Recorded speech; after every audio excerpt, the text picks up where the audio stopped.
Hello, everybody, and welcome back to another episode of Tony's Game Lounge, a very special episode of Tony's Game Lounge. I'm your host, Tony14, and today, well, it's a bit unconventional. We're live on Twitch right now. For those who are listening to the audio version of this later, this was happening live on Twitch. And the reason that's happening is because our guest is stuck in a subathon of their own making. And that guest is MFNoah, Twitch partner and Final Fantasy 14 streamer. A bit of a variety streamer during the subathon, though. Noah, hello. Welcome to the podcast. Hey, thanks, man. What's up, dude? How are you doing? How are you doing? How are you doing today versus how are you doing subathon mentally? How am I doing? Okay, so since like the beginning of the subathon? Yeah, how are you doing compared We're like currently to the 28 days in. I can't remember what I ate this morning, and my brain is a big pile of mush. That's great. That's great. 28 days. We play Terraria, if that's, yeah, hell yeah, dude. That's incredible. Terraria is fun. I've never played Terraria. Never played it. Well, no, I shouldn't say never. I played it when it was free, when they had the free trial version on Xbox Arcade on the 360 when it just came out on the 360. Oh man, dude, the Xbox Arcade, dude, holy. Yeah, that's so many good games on last. Xbox Arcade. There were some good ones. There were some really good ones. I remember playing a lot of Peggle as a kid. Bro, Peggle. Oh my, dude, don't get me started with Peggle, man. Were you a Peggle master? Well, here's the thing. See, I never played the real Peggle. What I played was the add-on in World of Warcraft, Peggle. World of Warcraft had a Peggle? It's literally just Peggle within the actual Peggle game within WoW. Huh. And I played more. Sometimes I'd play more Peggle than WoW.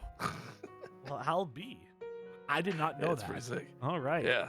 Well, Yeah. because you're brand new here, Noah, we get to start off with the loading screen, a classic segment here in the Game Lounge, where you get to give us your favorite video game, favorite game character, and favorite game soundtrack. Oh man. Loaded question, but I feel like it's always the best way to know, get into the gamer mind. Okay. All right. Again, I can't remember what I ate for breakfast this morning. Okay, so let's start with what? What was it again? Favorite video game of all time. Favorite video game of all time? Well, okay, so does MMOs count? Yeah, MMOs do count. Okay, yeah. Well, I mean, it has to be WoW. Like, I played 20 years of World of Warcraft. It's like, I don't know. I mean, even though it's had so much turbulence over the past, 10 years. Yeah, that's so many things wrong with it. It's just the game that I personally love and will always come back to. Like, it is what it is, dude. Okay. It is what it is. Yeah. Favorite video game character? Favorite video game character? Oh, man. Favorite game character across everything. Yeah. Like MCs and stuff. Man, dude, I can't think of that. Favorite video game character? What's your favorite video game character? Maybe I can think of it. Oh God, oh God, who is my favorite video game character? Well, you can't even think about it. You know what? It's probably one of my favorites is what's his name? Oh, I'm blanking on his name, but Jackie is Jackie from Sleeping Dogs. Your best Sleeping Dogs. Yeah, he's your best friend. He's your it's basically GTA, but instead of guns, it's kung fu, and it takes place in Singapore. Ah, okay. Is it Singapore? It takes place. I don't know if it's Singapore that it takes place in, or if it was it takes place in Asia. Yeah. Hong Kong. It is Hong Kong. Hong Kong. Hong Kong's where it takes place. Okay, that's pretty cool. Yeah, I think you know what the main problem is that since I've played mainly World of Warcraft for the past 20 years, it's hard for me to zero in on a single player game, because I definitely all the characters in WoW, kind of the lore is second to the game, so I don't really pay attention to the characters really. In terms of characters, I don't know. I really don't know. I have a favorite monster in Monster Hunter. I have it's what I would have if before this subathon you asked me, I would have said Titus. Okay. But then I recently replayed Final Fantasy X because of the subathon, and you know all the rose-colored glasses, that's all gone. The game is kind of terrible in terms of characters. It's so Wow. stupid. Wow. Titus is such a dumb character. Just wait till you play Kingdom Hearts and see Titus in that. Titus is in Kingdom Hearts? He's in the first Kingdom Hearts, yes. Wait, he is? Right at the start of the game, and only at the start of the game. Yeah. Okay. You fight him too. You fight him? Yeah. Oh man. You fight Titus and you fight Waka as well.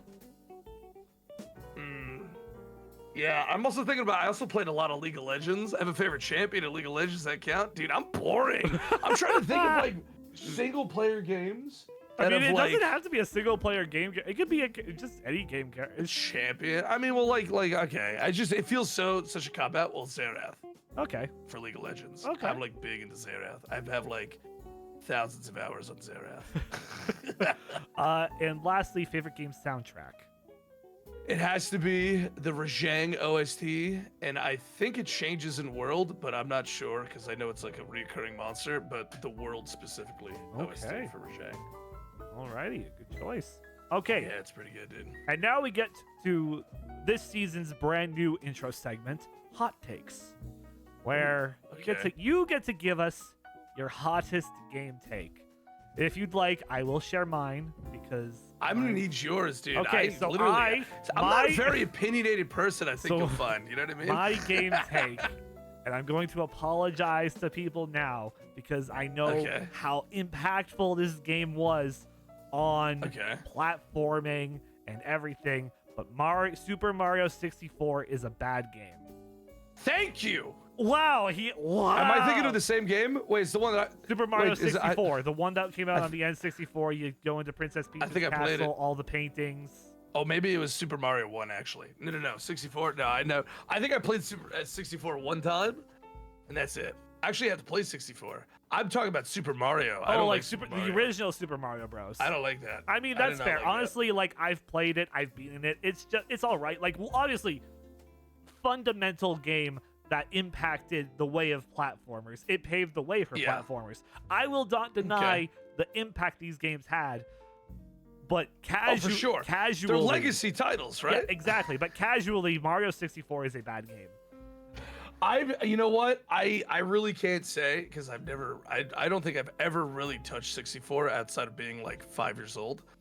But I mean, the speedrunning community seems to like it. You see, and that's why I say casually, because if you play it casually, it's janky, hard to control. Movement does kind of suck, but when you see a speedrunner do it, they know the angles, the inputs, everything to make this game like it's like a speedrunner's paradise of like the tech you can do and all that stuff. And that's why I say casually, it is an awful game. Speedrunner wise, it is probably one of the best games a speedrunner could play.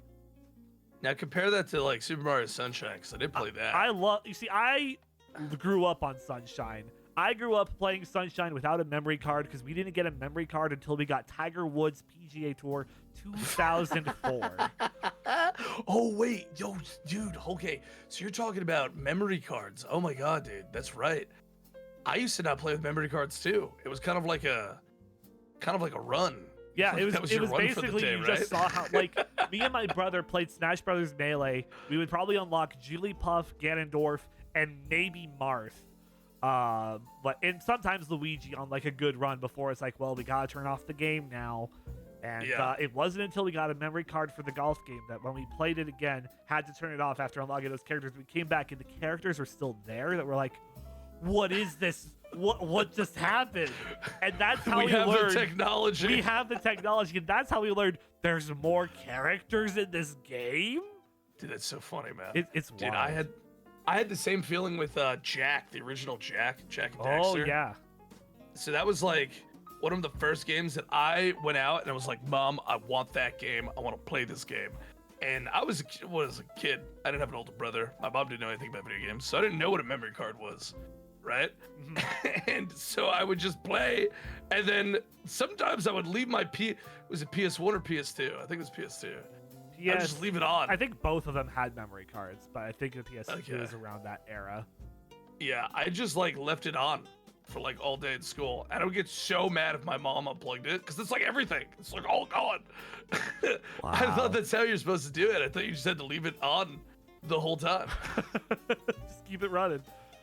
Keep it running. But what is your hot take? Is the hot take the original Mario Bros. Is better, or is it something else? I mean, to be honest, my hot take would probably be the Super Mario thing because everyone likes Super Mario. I hate it. That's First fair. one for this. I hate it. I didn't enjoy playing it. Okay, here's my hot take. All right, actually, I have a hot take. All right. A lot of people seem to not like this. I think older games are not enjoyable to play if you don't have any nostalgic attachment to it. That's not actually. You know what? I kind of agree with that. It's hard. It's like for me specifically, I go into a game if it looks older, it's going to just feel worse to play. I don't know. If I have no nostalgic attachment, if I don't like the game series, it's not gonna make me feel like I want to play it. No, that's pretty valid. That's pretty valid. That's what's kind of what's deterred me a little bit from playing the earlier Final Fantasy games specifically.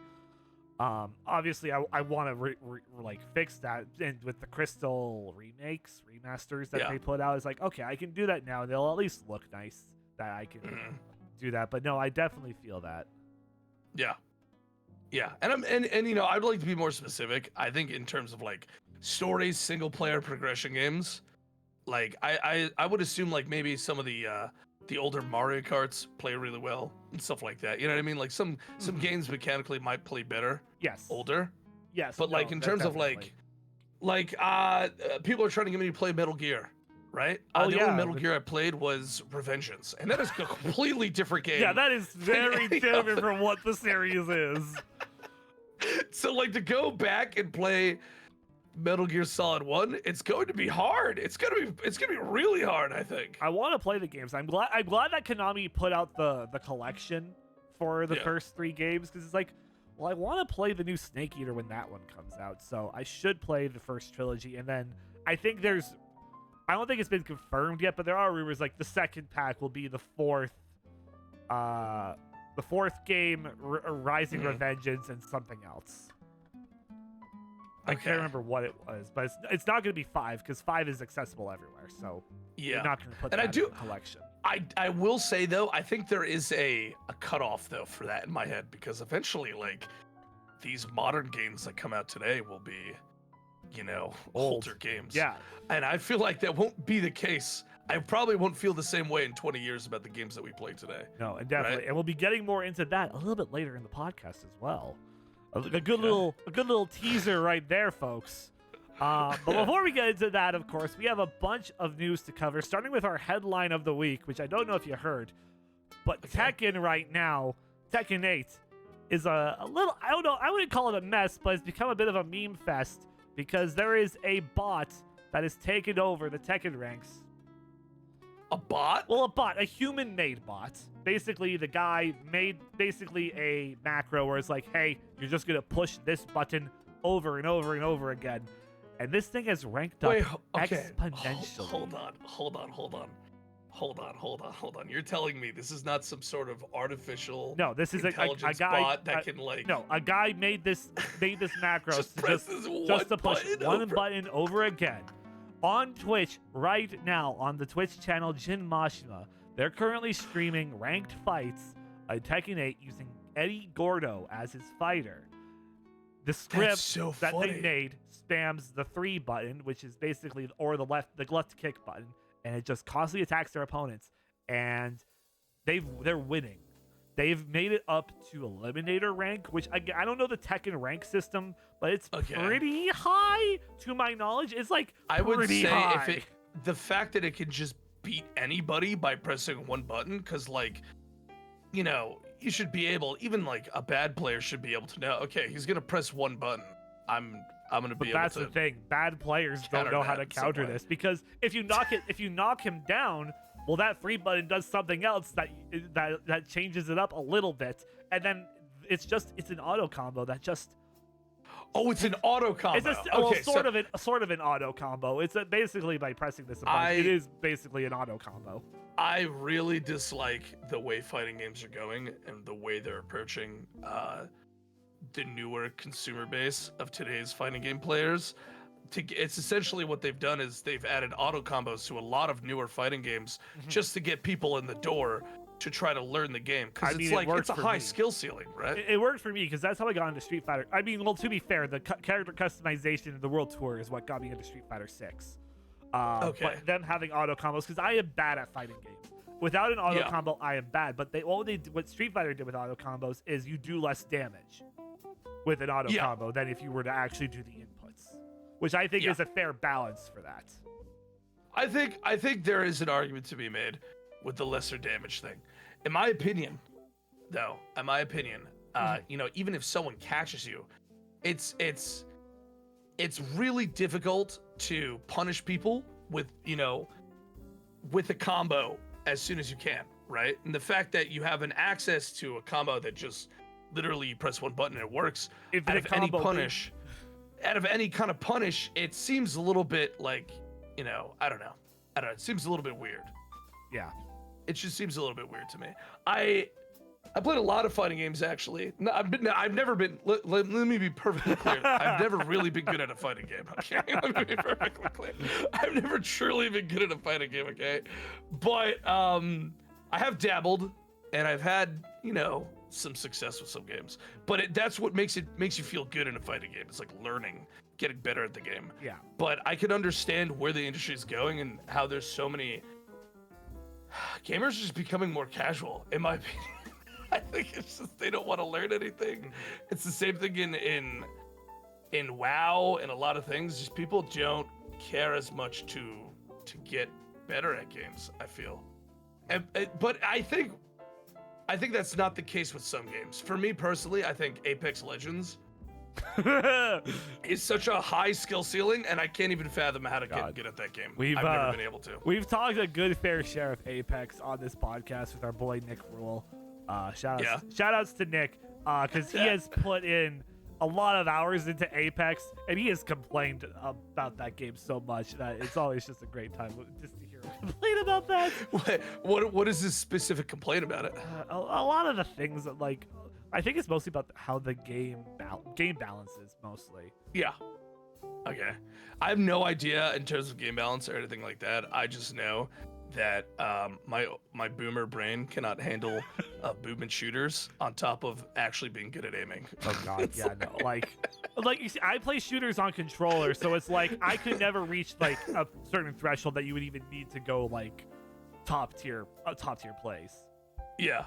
Yeah, I can barely aim to begin with, and then I have to like run off the wall and like do some weird. Dude, once they started finding out tech in Apex, I was like, okay, this is done. I can't do this anymore. There's like different strafe methods. There's different keybinds you can do. I'm like, I give up, bro. Can't do it. All right. Well, with that's our headline of the week taken care of. We have a bunch more to cover. It's time for us to dive in to the week in review. Okay. And starting off, some of the games that came out these past 2 weeks. You had Ayuden Chronicle 100 Heroes, Tales of Kinzera Zao, which was shown off at the Game Awards last year. It's a Metroid-type, video-type game. Looks really good. It was last week's Game of the Week. Another Crab's Treasure released, which is Dark Souls, but Crab. Stellar Blade, which came out on PlayStation 5, where everybody's enjoying the physics of that game. Yeah, the physics. Sea of Thieves is out for PlayStation 5. Oh, wow. And Sandland, the Akira Toriyama work game, is out as well. Oh, cool.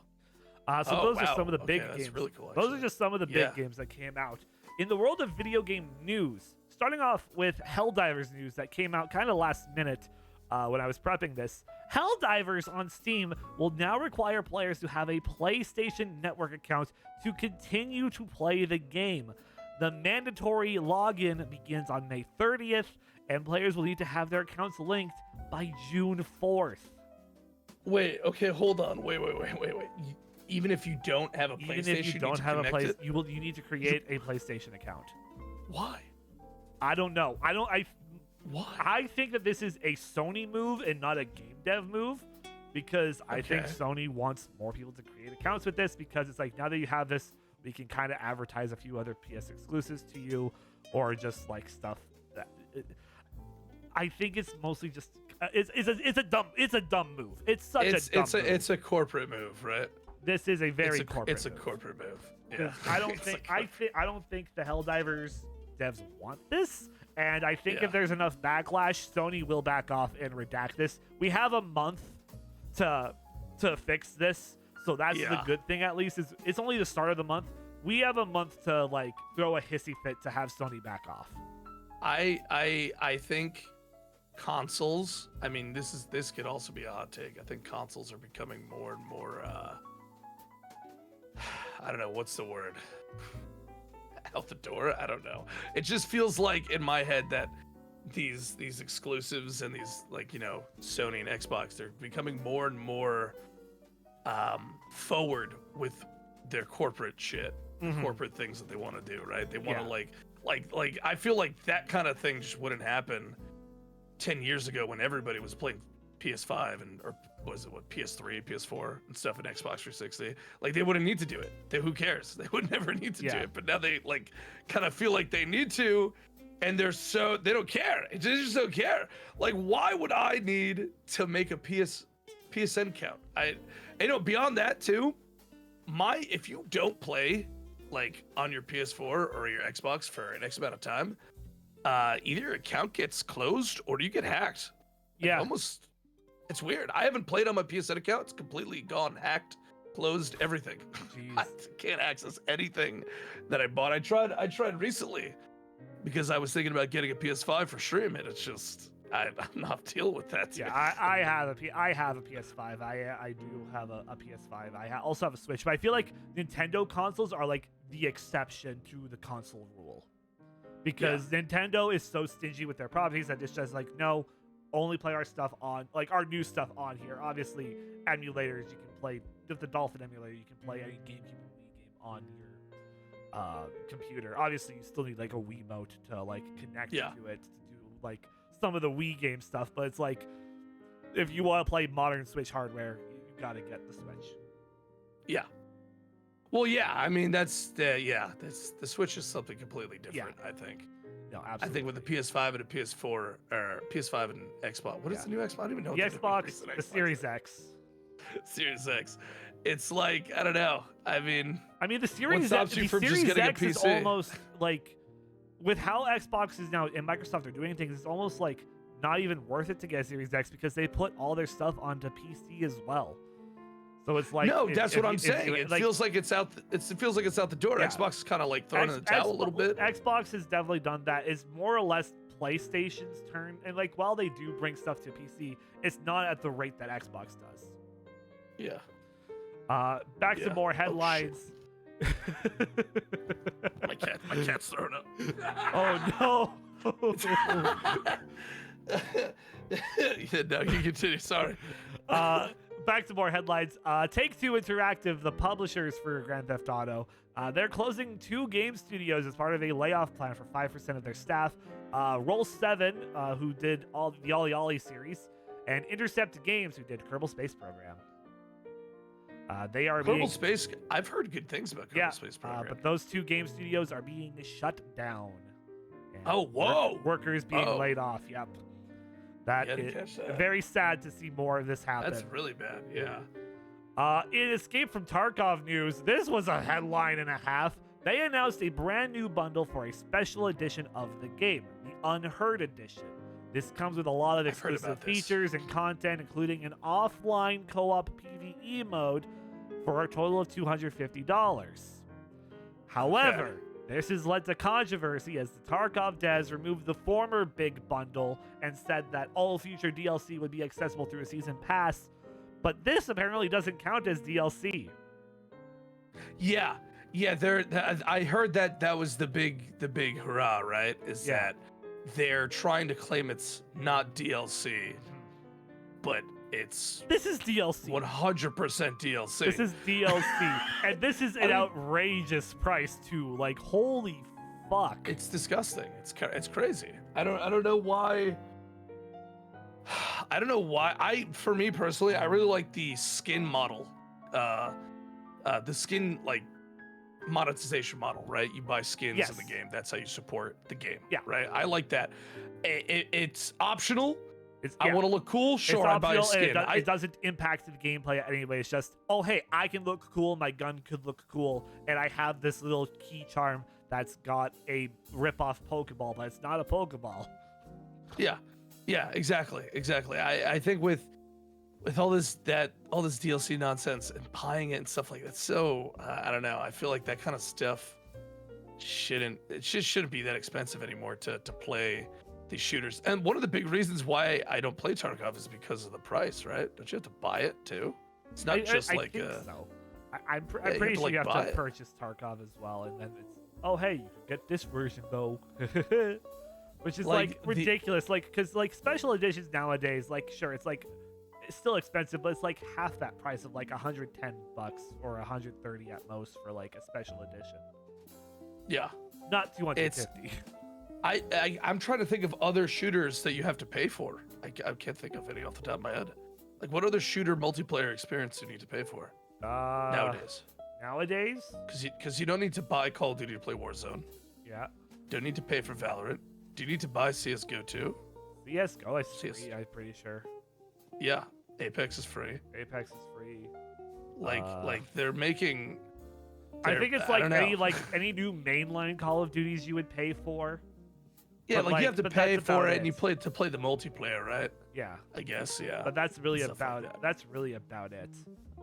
Yeah, I think the big Halo, argument with Halo Infinite's multiplayer is free, but I guess Halo MCC you gotta pay for, but you're getting like 5 games for a really good deal there. Yeah, it just seems to me I can understand where how it'd be hard to add skins to a game like Tarkov because it's supposed to be realistic, right? So skins would make it weird, I guess. No, I want to be an anime girl in Tarkov. You want to be an anime girl, run around, dude? I think it would be fun to do that too, but I think a lot of people would not like that. I think and correct me if I'm wrong, or if you don't know anything about it, you don't have to comment on it. But I think there was something pay to win about the Unheard. Yes, pack that too. is the big thing about a lot of people are calling this one a pay to win because of all the other things that are available in this pack as well. Yeah. It's not good, Chief. I don't understand how developers still release pay to win stuff, and for years nobody has liked pay to win. For years, nobody. This is not a new thing. I thought it was very apparent from everybody's side, because who likes that? Nobody's rich. You know what I mean?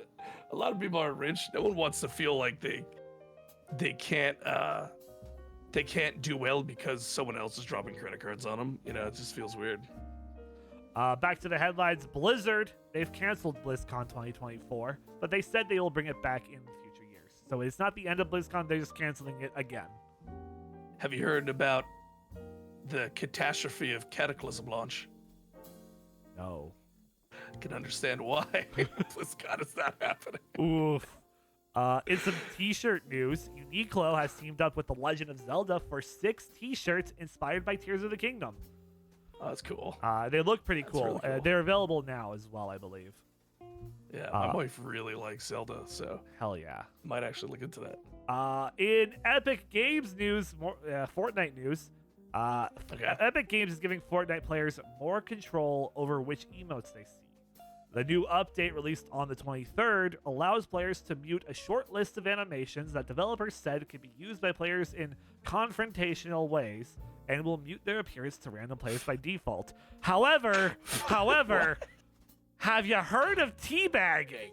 I think this is about to bring teabagging back into the forefront, and I'm all for this, Epic Games. Thank you for letting me teabag on my enemies once again, because they censored me giving them the L. I don't understand what emotes in Fortnite would warrant a I don't mute. know. I think one of them. I think there's an emote that's you hold the L to your forehead and you do the fucking jig on the spot of Like, I think that's an emote. I don't play But would Fortnite. someone really get that upset over that? I feel like to the point where Epic Games step in? I really see. That's the question. I don't actually know. I don't really know. don't know. I can't get into the mindset of someone that plays Fortnite as their mainstay game, right? Because I don't do that. So maybe if that's like all they do all day, and then you have some like 14-year-old kid, you know, L dancing on your face, that might frustrate you. But I don't know. It seems crazy to me. Yeah. Would you really get upset? Yeah, that I wouldn't really get upset with that. Like, I think it's like if you want to stay safe and you think somebody's muted an email, just give them the good old teabag. It's the classic. The classic. Just bring it everywhere. back. It's always the classic. always I the do classic. that. I do it in WoW all the time. It's still teabag, and that's World of Warcraft. Oh, that's great. That's great. Yoshi P needs to add crouching to FF14 so we can do that in FF14. And Oh not my the God. emote, not just the emote, because there is the emote of the squats. yeah. But like we need like a proper crouch button to properly teabag anytime we want. Well, have you seen Male Row using the grovel emote? No. That's probably the closest you can get to a teabag in 14. Okay, good to know.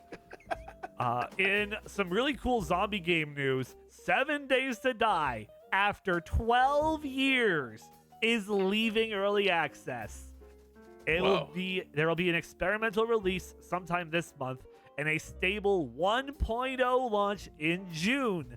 Now, although no specific dates are available just yet, the game will be launching on PlayStation 5 and Xbox Series X with the 1.0 version. They actually teased this a bit at TwitchCon, as I got to go over to the Fun Pimps booth when I was at TwitchCon, and that they said, yeah, it's coming to consoles soon. I'm like, oh, when?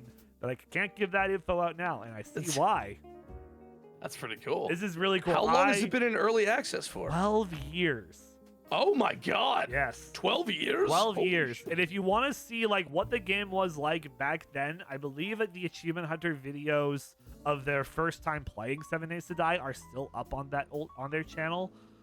Rest in peace, Rooster Teeth and Achievement Hunter. But I believe they still exist there, and you can see how much this game has changed. Yeah. It's crazy. Yeah, no, that is kind of insane. What makes a game stay in early access for so long, though? Right? I think sometimes it's like if it's a smaller team, it could be like, well, we want to make sure that we have all the kinks worked out, and we want to have a version of the game that we're happy with that we can release fully everywhere else. Yeah. Okay. All right. Makes sense. But yeah, I'm excited about that. I've played 7 Days to Die a lot, and I've never played it. I played it for the first time back on the PS4, because it used to be on PS4 and 360, dude. and then the publisher that they had on the console side stopped giving support to the game, and the servers went down for it on the console side. But when I got my PC, I got 7 Days to Die, and every December I try to do a 7 Days to Die-cember marathon where I just play 7 Days to Die all month. That seems really awesome. This is big news for you, then. This is huge. I am this is huge news for Tony. This is big news. I am happy about. I am so happy about this. That's really cool. That's really cool. And I guess on the other side of zombies alien news, Earth Defense Force 6 has announced its release date for July 25th. And if you like if you like Helldivers, you'll like Earth Defense Force. Was that the game that Helldivers was inspired of? I believe it's like with Helldivers 2 going the third person way. Earth Defense Force has been doing that for quite a bit of time now. Oh, yeah, I never played on Earth Defense. I still have yet to touch Helldivers, to be honest with you. Yeah, same. I haven't touched the Helldivers. Oh, you haven't touched it either? No, Just looks so good, but like seems like a game that like you play that game, that's the game you end up playing for a long time, right? And I just don't think I can devote that time right now. No, I know it looks really good. Oh yeah. In I guess funky game news, as a play on words, some ex-Lego devs have released the trailer for their brand new game, Funko Fusion. This will be out in the fall, and it'll feature over 60 characters from movies like Jurassic World, Hot Fuzz, and Back to the Future, as well as a bunch of other properties that Funko Pops have been a part of. That's actually kind of cool.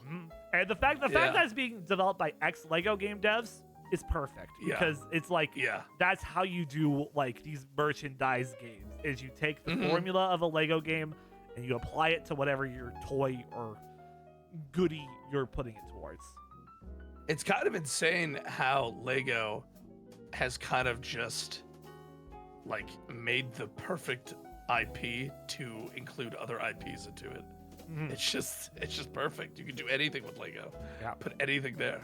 And now Funko's about to do the same, and if it goes well, it might get a sequel or spawn a few games, which we'll see. We'll see where that goes. That's pretty cool. In competition for The Sims news, The Sims is about to see some big competition as PUBG publisher Krafton has announced and showed off its brand new game, Inzoi. This is going to feature essentially a Sims-like game that's going to feature drivable cars, difficulty on relationships. Like, if you want to, you can set your progression on how you level up relationships and difficulty scale for that. You'll have city editing. Your Sims can sleepwalk. There's a whole bunch more. But they showed off like it's for the same developers as PUBG? Yes, publisher. Oh, for the same publisher. Okay. Yeah. Okay. I'm like, yes, PUBG is stepping out of their comfort zone, and they are releasing a life sim. So it's like, what? No, okay, publisher. Damn. That's cool. That's cool. I've never been into Sims. Have you been into Sims before? So, I played a little bit of Sims. Sims 4 specifically. I've played it a little bit on PlayStation and on PC. Basically, it's like, you know what? I want to just build a house and see what happens. And it's like maybe like a week I'll play it for, and it's like, okay, I'm satisfied. Yeah. And that's about it. I've never touched it once. It's all right, but like I don't like how I think like the total price of like all the Sims 4 expansions exceeds over $400. Oh my god! And Sims 4 is a free expansions. There's expansion. What is it? Yeah. What is the expansion? So one of the newest expansions gets you horses. Oh hell yeah! Horses. There's I believe like there's a college life. There's a Star Wars expansion. There's actually a Star Wars expansion. There is a Star Wars expansion for The Sims 4. You know what? I don't know why I'm thinking about this now. It just sounds ridiculous that Sims has a Star Wars expansion. I have to do Power Wash Simulator. Power Wash Simulator is a fantastic game, and it like the fact that also the Tomb Raider DLC and the Final Fantasy VII DLC are free with it is great.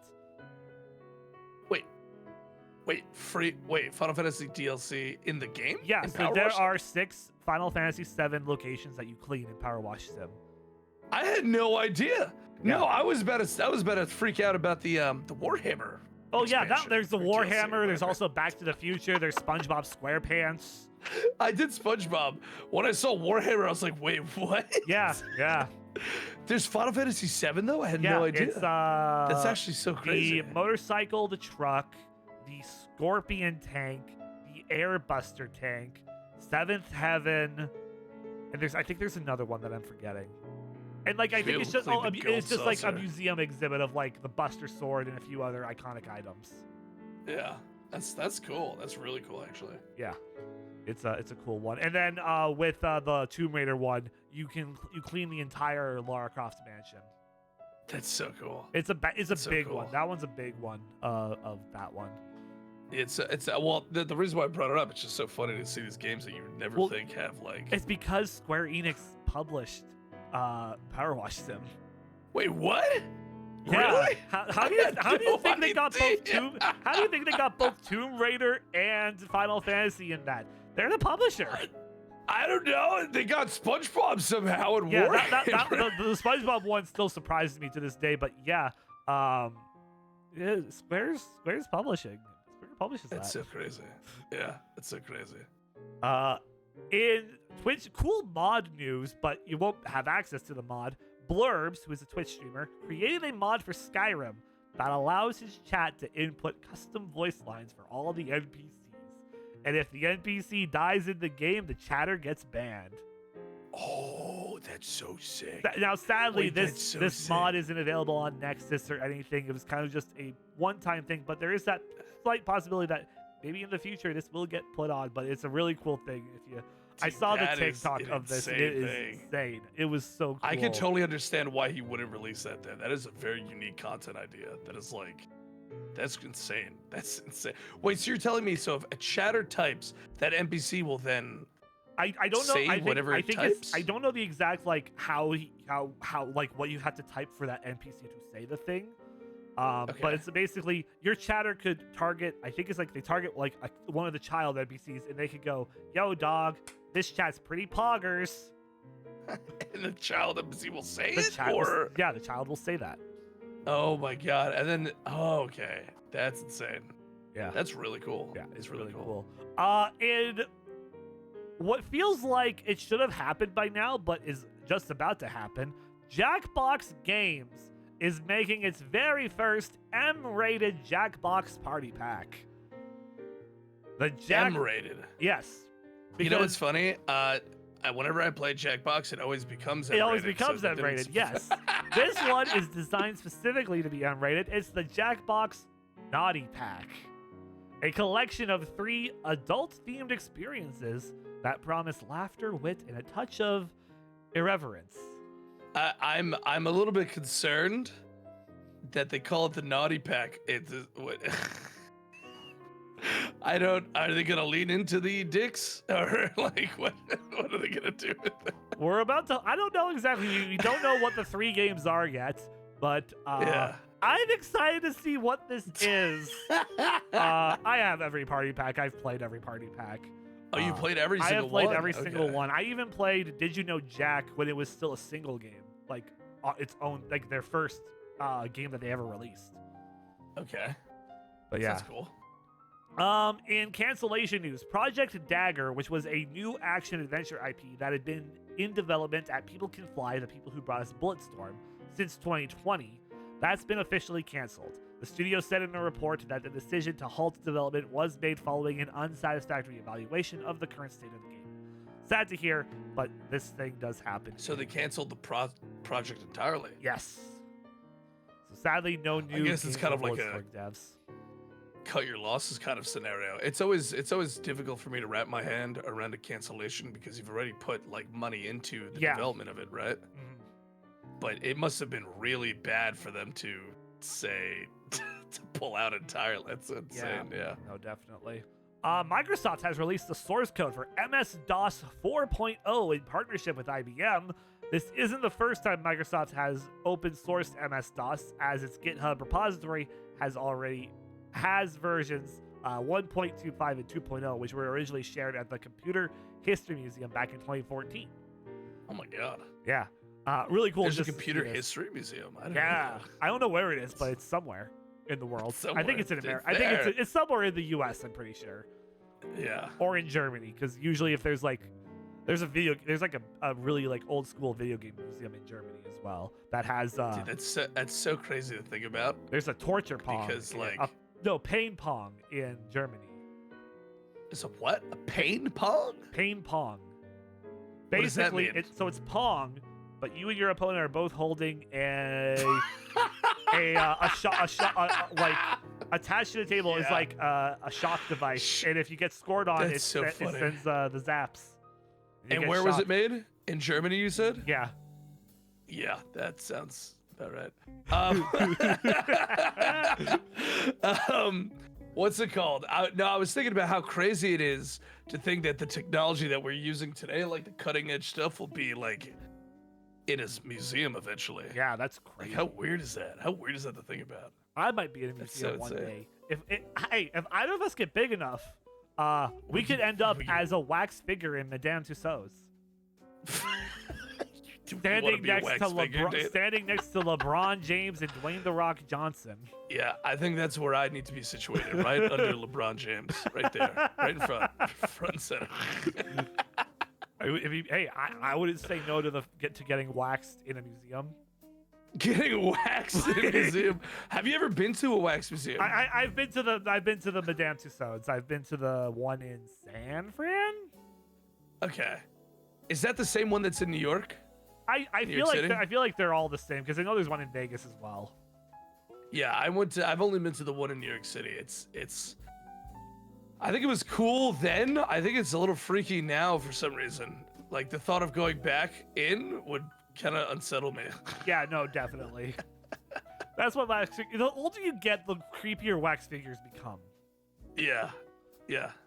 In Gary's Mod news, Gary's Mod is removing 20 years worth of Nintendo-related items from its Steam workshop following a request takedown from guess who? Nintendo. Like why? Like why? Like why? Like why? Why do they need to take things off of Gary's Mod? It's so crazy when you think about it. Yeah, it is crazy, but at the end of the day, it is Nintendo's property, so they can do what they want.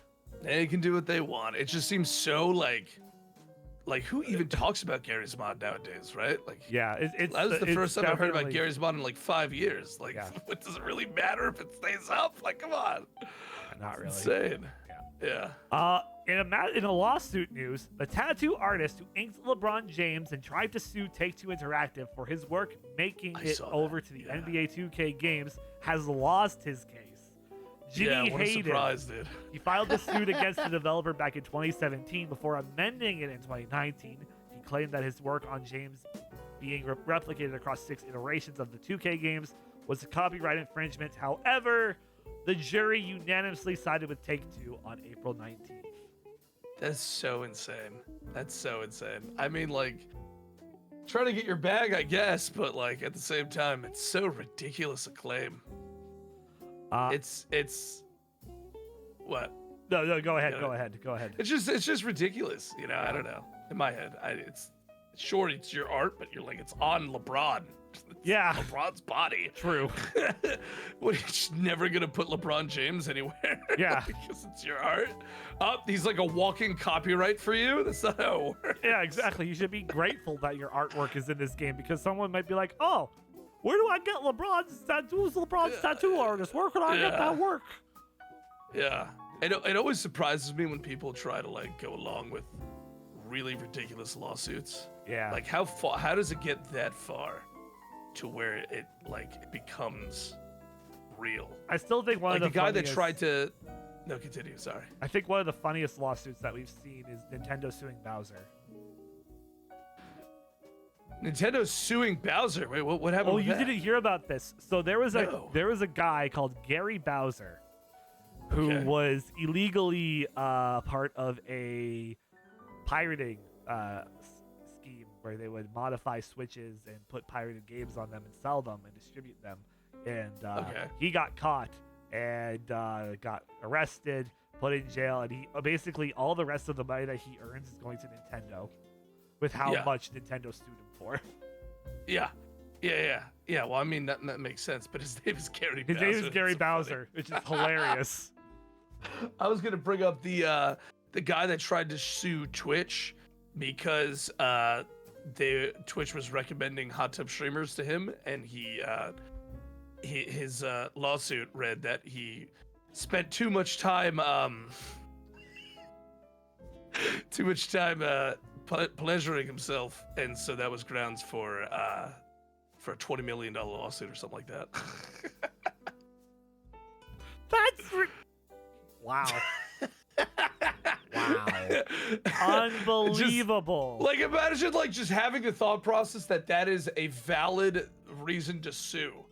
You know what I mean? Like how do you continue that? That's great. That's wow. Unbelievable.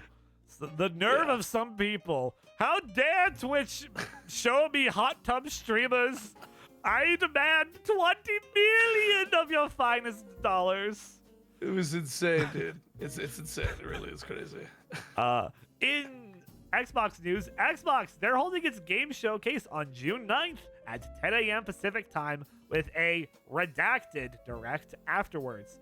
Now, it's currently redacted, but people believe, and people have been decoding what this game could be, that people are believing and assuming and theorizing that it's the next Call of Duty game, which they believe Black Ops 5, since Treyarch are the lead devs for the next Call of Duty. Yeah. Even though this would Wait. technically be Black Ops 6 because Yeah. the 5th Black Ops game is Cold War. So Black Ops is about to go. Didn't they release like a Black Ops game It's been within Modern Warfare or something? Within the modern Call of Duty? Am I crazy? no, not I guess to that was my- Cold War. Cold War was the last Black Ops game. Okay, Cold War, but that was like within like Warzone or something, right?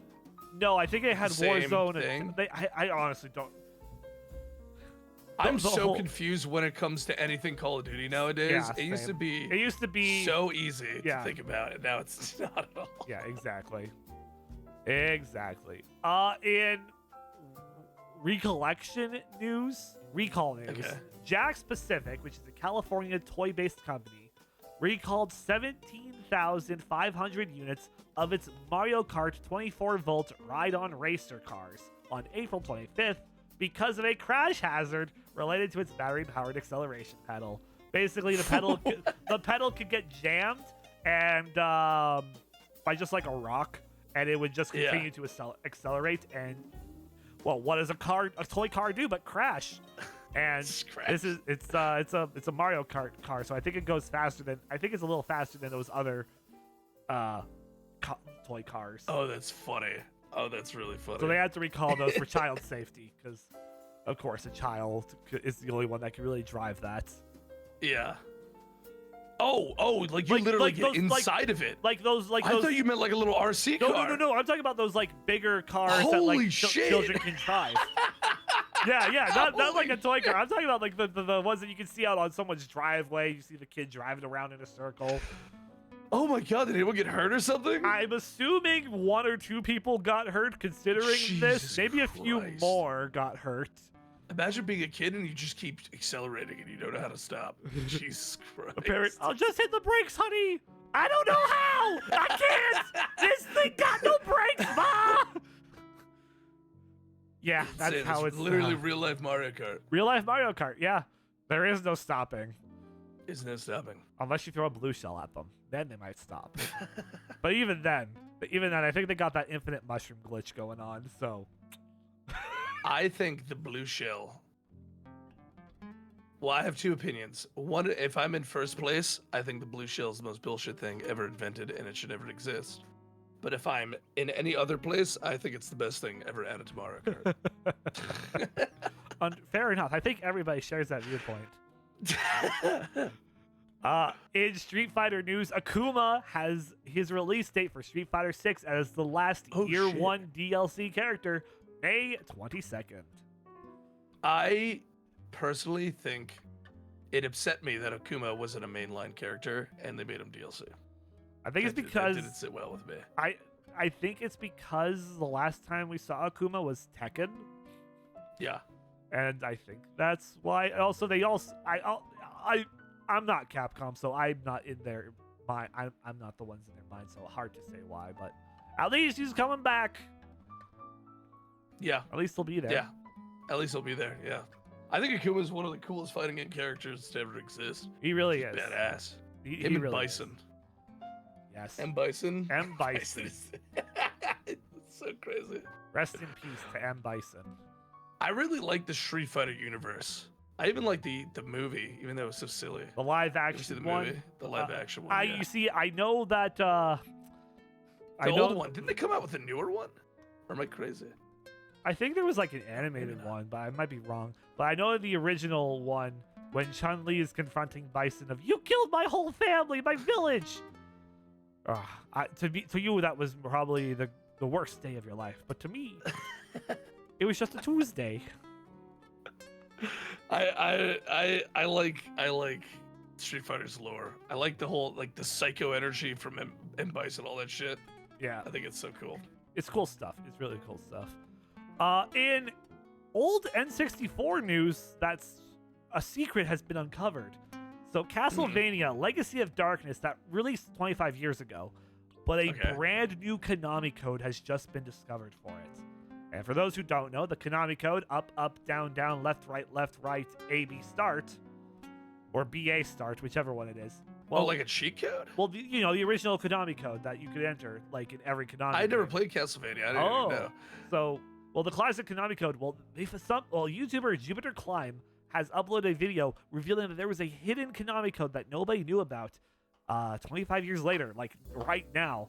That's so insane. So the code is the Konami code doubled.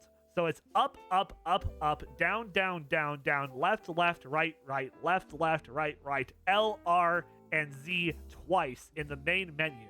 This gives players access to create a brand new save file and see all 4 characters unlocked.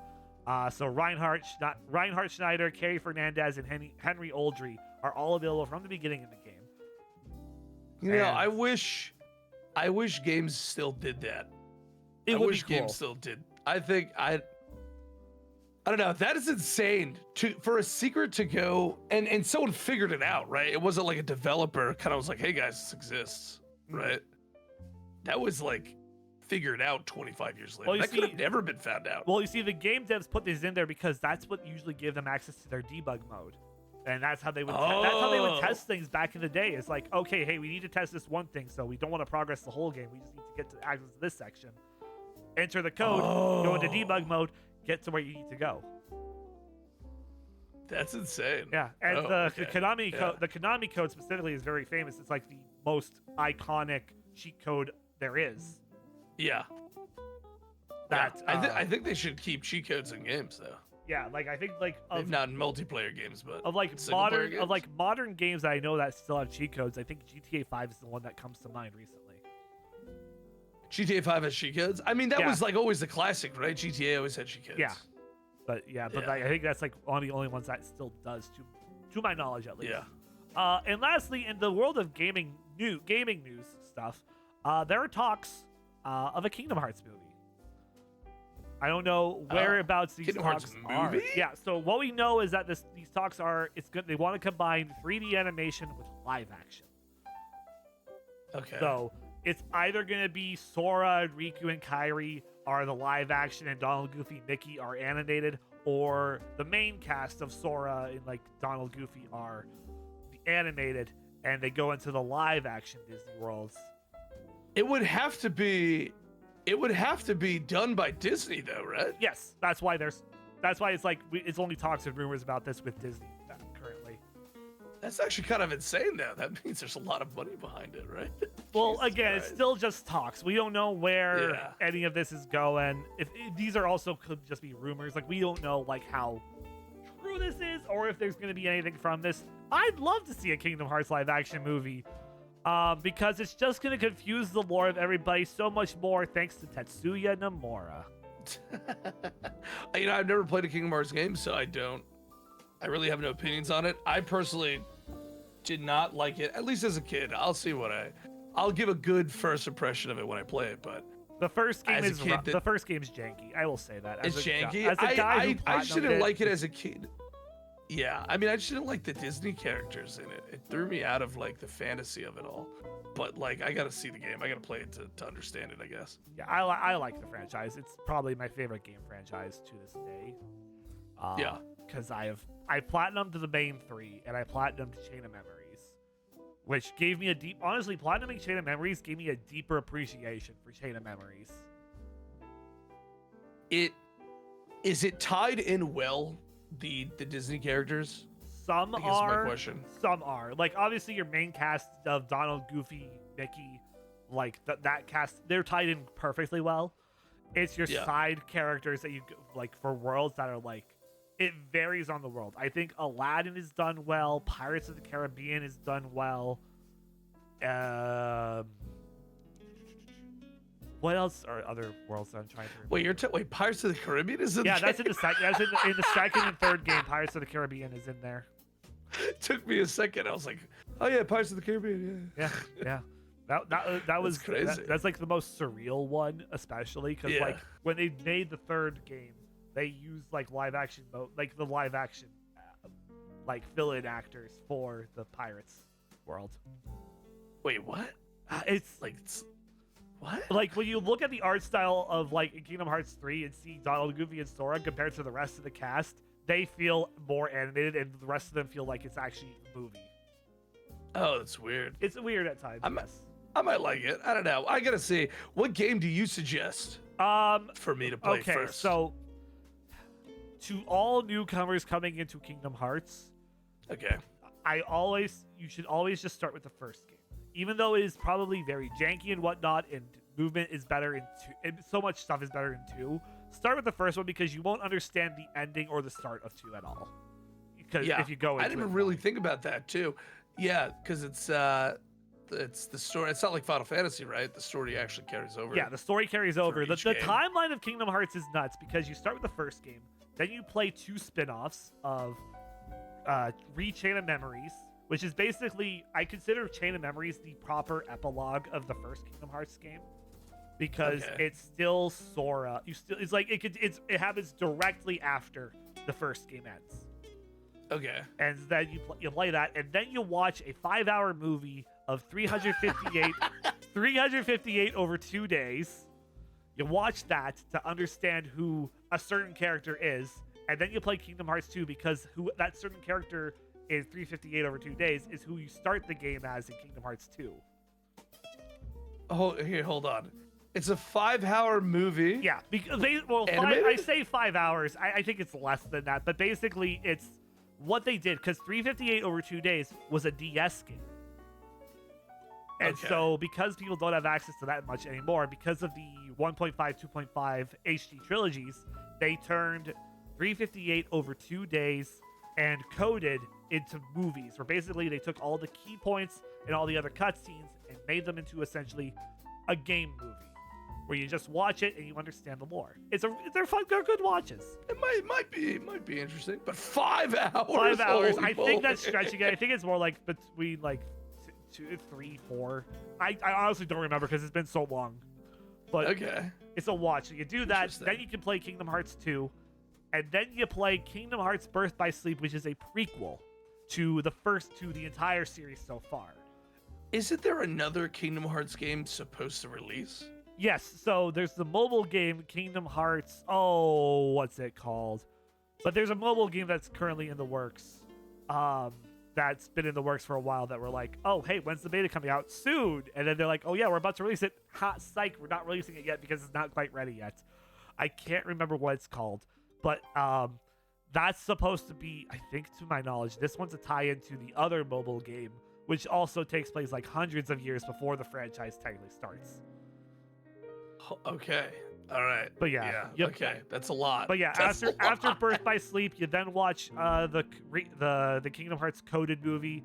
Then you play Kingdom Hearts 3D Dream Drop Distance, which was a game for the 3DS, but they put it in the 2.8 HD collection. And then you watch Kingdom Hearts Union Cross, which is a 1-hour movie giving you basically the simple lore of the Union Cross video game, which is basically here's how the Keyblade War started and whatnot. That's kind of crazy. And then you play Kingdom Hearts. And then you play Kingdom Hearts 0.2, which was a tech demo for Kingdom Hearts 3, which basically which is basically how the prequel to Kingdom Hearts 3. And then you play Kingdom Hearts 3. And that's the timeline. It kind of like that. You laying it out for me like that makes it a lot big. I thought it was only 3 games. No, it's a 3-game franchise divided into 10 games. Oh my god. Oh, and sorry, I forgot. Right. After Kingdom Hearts 3, you have to play the rhythm game Kingdom Hearts Melody of Memory. Why do you have to play the rhythm game? Because the ending of the game is what cues you into Kingdom Hearts 4. Oh my god. All right. Which is like, I love rhythm games. Like, the game was great, but it's like, yeah, this is a mandatory game, isn't it? That's so silly. And this is why, even though he has done cool things with Final Fantasy, I despise Tetsuya Nomura. It's actually kind of fun. Okay. All right. Well, I guess let's start with 1 then. Yes. Start with what 1. I got from that. Start with 1. Okay. That's it for the world of video. That's it for the world of video game news. In the live service game news updates, with Final Fantasy 14, Dawn Trail, July 2nd, the official release, June 28th, early access if you pre-ordered it. Also, a lot of events happening. The Yokai Watch event is on now until June 25th, so you have lots of time to get your weapons. I got all of mine That was painful. You grinded it. I grinded it, and You grinded it. I've been slacking, dude. I only have 7 weapons. I've been slacking. I mean, It's something it's not that's that bad. You're only 10 away. only 10 away. Yeah, I mean, it's really not that bad of a grind, though. It's really not. No. To be honest, I think if you do it all in like one day, it's a bad grind. Yeah. But it's definitely, you have enough time. Yeah, and it's also dying. It's we have also more than enough slowly. You can see people slowly starting to die down on the fates. So it's time to. It's easy to just pull out the blue mage now because there's not as many people running them now. So head to Dynamis or Oceania and pop the blue mage and just go fate farming. You'll get everything. That's what I did. I went over to Dynamis and I'm like, yo, there's like barely anybody here, and I blue maged the fuck out of it. So what spells? The blue mage spells. I don't know how much Final Fantasy you want to make this, but okay, so what blue spells do you use? recommended. You're gonna need your vibe check. So that's Ram's Breath and Ultra Vibration. Yeah. Need your vibe check. As many AOE spells as you can, and as many primal spells as you can. So like your Earth and Fury, or your Ramu Titan, your Ifrit Garuda, your Shiva Leviathan, preferably the Shiva one, because I think the Leviathan one's just a buff, but I don't know for sure because I haven't used it. The Shiva one's like the conal, the arc. Yeah. You're gonna want Ravana's. You're gonna want Sophia's, and you're gonna want the one. There's like a suck one, right? Yes, you're gonna want your good suck, which I can't remember the name of. You want the good suck, and you're also going to want the one you get from Matoya's Relict. Yeah. Okay. All right. Well, that maybe. Was just your See, basic I was afraid to blue mage because a lot of people were annoyed at blue mages. They were upset at blue mages. If there's a lot of people around to do like fate farm and whatnot, I understand the gripes. But if you're like one of the only few people there and you get to one and no one else is there, I say just blue mage. Just do it. Just do it. Mage. I mean, one's there in to my judge head, you should just do it anyway because like the game lets you do it, so you just do it. Like the only thing that would stop you is people that don't blue mage. Exactly. Right? And so they should level up their blue mage. They should level up your blue. They should level up their blue mage. Do the blue carnival. It's all fun. I finally finished my blue carnival. I did the last one recently. Did it? It's a cool fight. Really Have you cool gotten the fight. perfect blue yet? No, God, no. I am not. I have to do it. I'm not gonna go scared. for those achievements. I mean, like perfect blue for that's for what Azomagia, the first boss of the blue carnival. You got to use every elemental, every physical, and like not take damage from his AoEs. Yeah. It's honestly not that bad. Just, like legit, a channel I'd recommend for you is Blue Academy, because they have full Blue Academy. He has a walkthrough for every single blue carnival, how to use each spell optimally. He has a build loadout for like, here's how you build a tank, here's how you build a DPS, here's how you build a healer. And he also gives you a guide on like how to do your weekly blue challenges as well. Okay. Yeah, great YouTube channel. It's a highly recommend for people doing blue mage. I'm gonna need that for the perfect blue. Yeah. As to the other events, the Moogle Tombstone event, the Genesis 2 event, May 14th to June 24th. Have you seen the rewards that they are giving us for this? No. They are not rewards? Great. They're bad. I mean, that's the most recent. They're not great. This is the Moogle event that's been spread out. It's supposed to be 2, right? Yes. Okay. I'm pulling up what they are again because I gotta double check what they are. So Genesis I only care about mounts. So cool. mount wise, you can get the Ufidi, the gorilla. Okay. For 50. Oh, I already have that. All right, so do I. You can get Gabriel A for 50, which is from the Baja Southern Front block boxes. Oh. You get Gabriel? Yeah, that you can get Gabriel. That's for 50. Wait, that might be something good to farm, no? I mean, yeah. I guess not. I mean, how much does Gabriel sell? Gabriel sells for under $1 million. I know that much. Yeah, okay, never mind. Probably not that worth it. Other mounts, you can get the Dire Wolf, which you usually get from the Ixal vendor by completing the Ixal Beast Tribes. Oh, I'm definitely getting that. I'm avoiding Beast Tribes like the plague. You get the Titan Horse, the Thornton Bird, and the Byaku Dog. And that's it for mounts. Those are the mounts. I think, dude, the Titan horse, that's so ridiculous. They shouldn't put any AR mounts. Oh no, this is usually how they do it. They'll usually do like one trial per expansion mount reward as this. That's usual. That's normal for them. It just seems so silly because the AR mounts have no difficulty in farming. I guess if you're absolutely. like especially when you get to higher low levels. level. Yeah. Like, why would you ever want to Moogle farm the Titan mount? Yeah. Just go in there and get it. Minion wise, the big minion, and this is kind of a big deal, the Domakin. Okay. The Domakin is like the top minion that's worth 50 of these tombstones. The only way to get the Domakin is by submarine exploration, which is only a thing you can get if you own a medium or larger house, because that's how you get access to the workshop. Okay. So the Domakin is worth it. What about an FC? What about an FC house? Or I think it's an FC house. I think an FC house because I have a workshop in FC. Yeah, right? as long as you have access to a workshop, that's the only way you can get this minion. Or you buy it on the market board for up. I think the lowest it's going for right now is like 800,000, but it's usually up there in the millions. Damn. So this one's definitely worth it to grind out for if you want a koi fish. That's all it is. A koi fish. It's literally just a koi fish. Yes. That's the big minion. The other two minions that you can get for 7 a pop are the Petite Pteranodon and the Behemoth Hare. What is the Behemoth Hare? The behemoth. It's a small behemoth. That's all it is. It's a small, tiny behemoth. Little tiny behemoth boy. What are they called? Orchestrion rolls are Blinding Indigo, which you get from Eden 3. On Windy Meadows. I'm so lost with orchestral rolls and stuff. Yeah. On Windy Meadows, which is a treasure dungeon orchestrion roll. And Keepers of the Lock, which is gotten through the Ananta Beast Tribe. Mm-hmm. Those are that. The Alamegan Barding is your barding for this tombstone event, which is usually obtained through the Peak's Fate, Rattle, and Humbaba.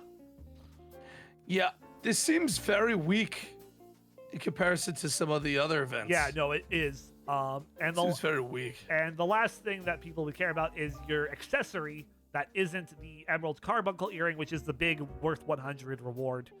The Cheerful Checkered Parasol is the fashion accessory that you can get. Cheerful checker. Wait, cheerful checkered umbrella? It's a checkered umbrella, yeah.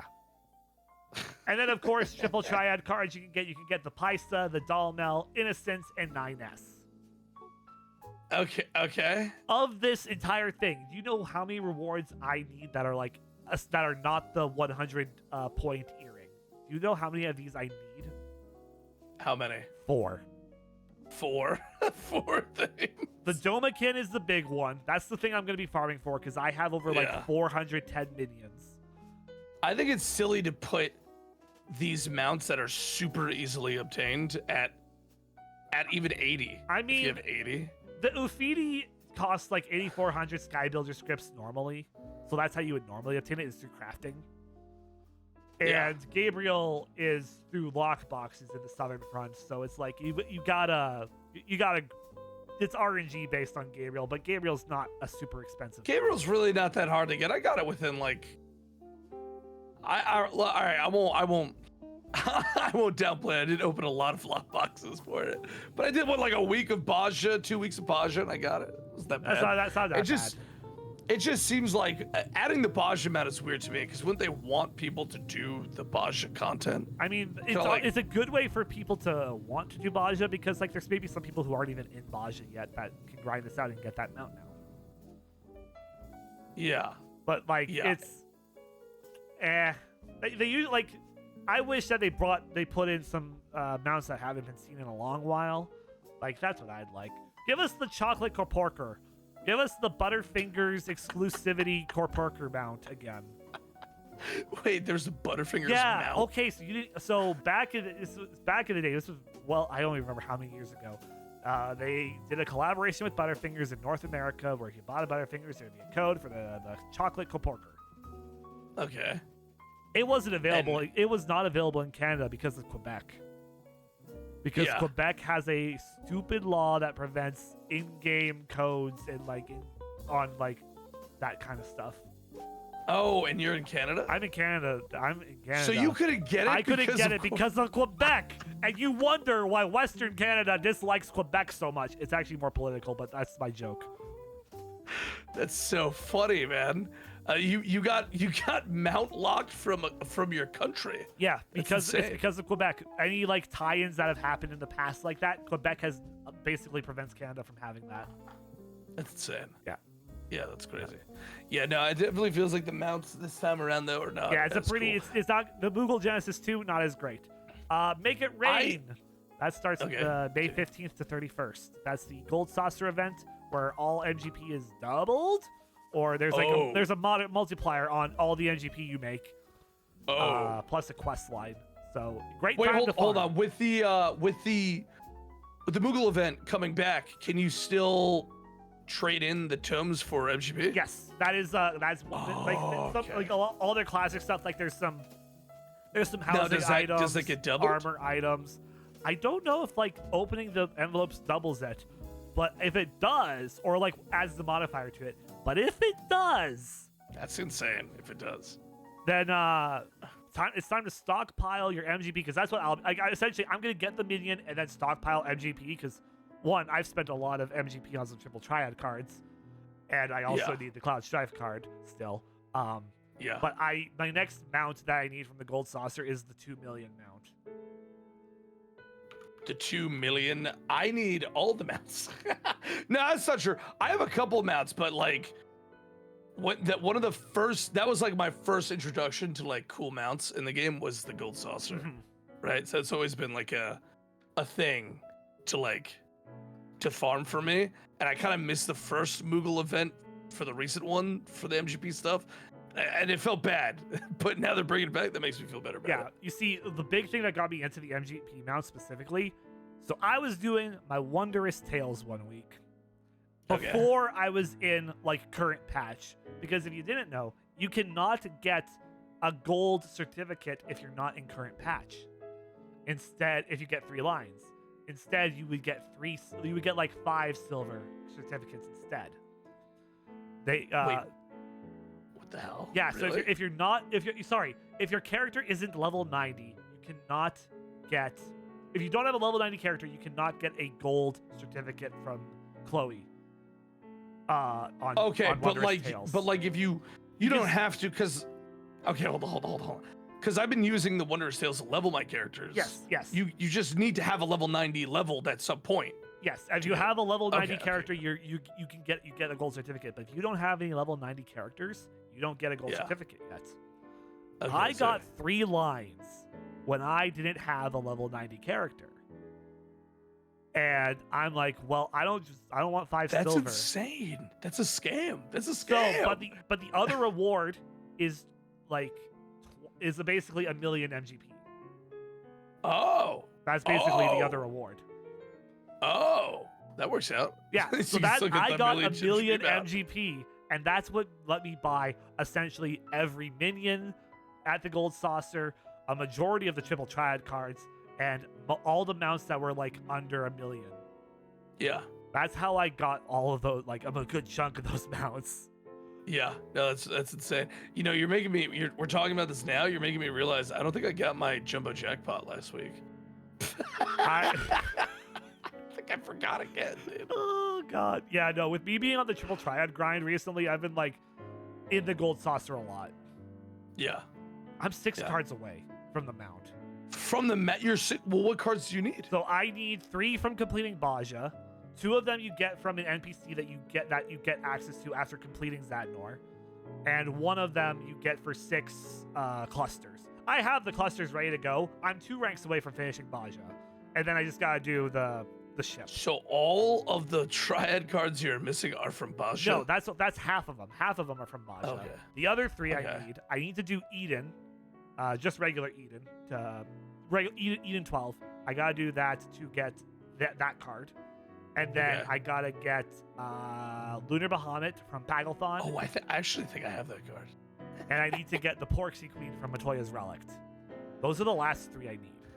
Because last night I grinded and I got 2 of them. I got who did I get last night? I got Philia from what is that? Holdminster Switch, and I got what's the other one? Unknown from Anamnesis Anador. Yeah, I think I need to also get every triple triad card now that I'm thinking about it. Yeah. That's gonna be a grind. How long did it take you, just by comparison? How long have I been hard? I've been doing this hardcore now for about 3-ish weeks, maybe 4. I would say about a month. But again, to get every card, you are required to at least reach Eureka Hydatos. That is a requirement because as long as you reach Hydatos, you have access to every card that you can get because you just battle them, the NPC for them. You're required to finish Baja, and you're required to max out your fates in both Lakeland and Kalusha. Okay. I believe that's like the massive things. I think that there's a little bit. You also have to reach floor 30 on Heaven on High. Oh, I haven't done any deep dungeon. Yeah, at all. Floor 30 is required for one of the NPCs to drop you some cards. Okay. And I don't know if there's any card. What's your favorite deep dungeon? I've really only done I've done each one up to level. So I would say Palace is my favorite deep dungeon only because we did a run to get to level 100. And we were gonna go beyond, but we wiped on floor 90. So if you wipe, you can't go till floors 101 and beyond. Oh. Yeah. Oh, it sucks. 90. But we got the floor 100 clear, which was bad. We got to floor 100, which was good enough for me at the time because doing the other floors doesn't really get you anything aside from the pot shards that you're farming for and the rare minions mounts. Because it's the only way to really get the Night Pegasus without spending millions of gil. Yeah. Heaven on High and Eureka Orthos, I've only gotten to floor 30, which is because there was quests tied behind it, because I've done every side quest that I possibly can do at this point. Oh, okay. Yeah. Wait, you've done every side quest? The ones I've worked, I know a couple people like that.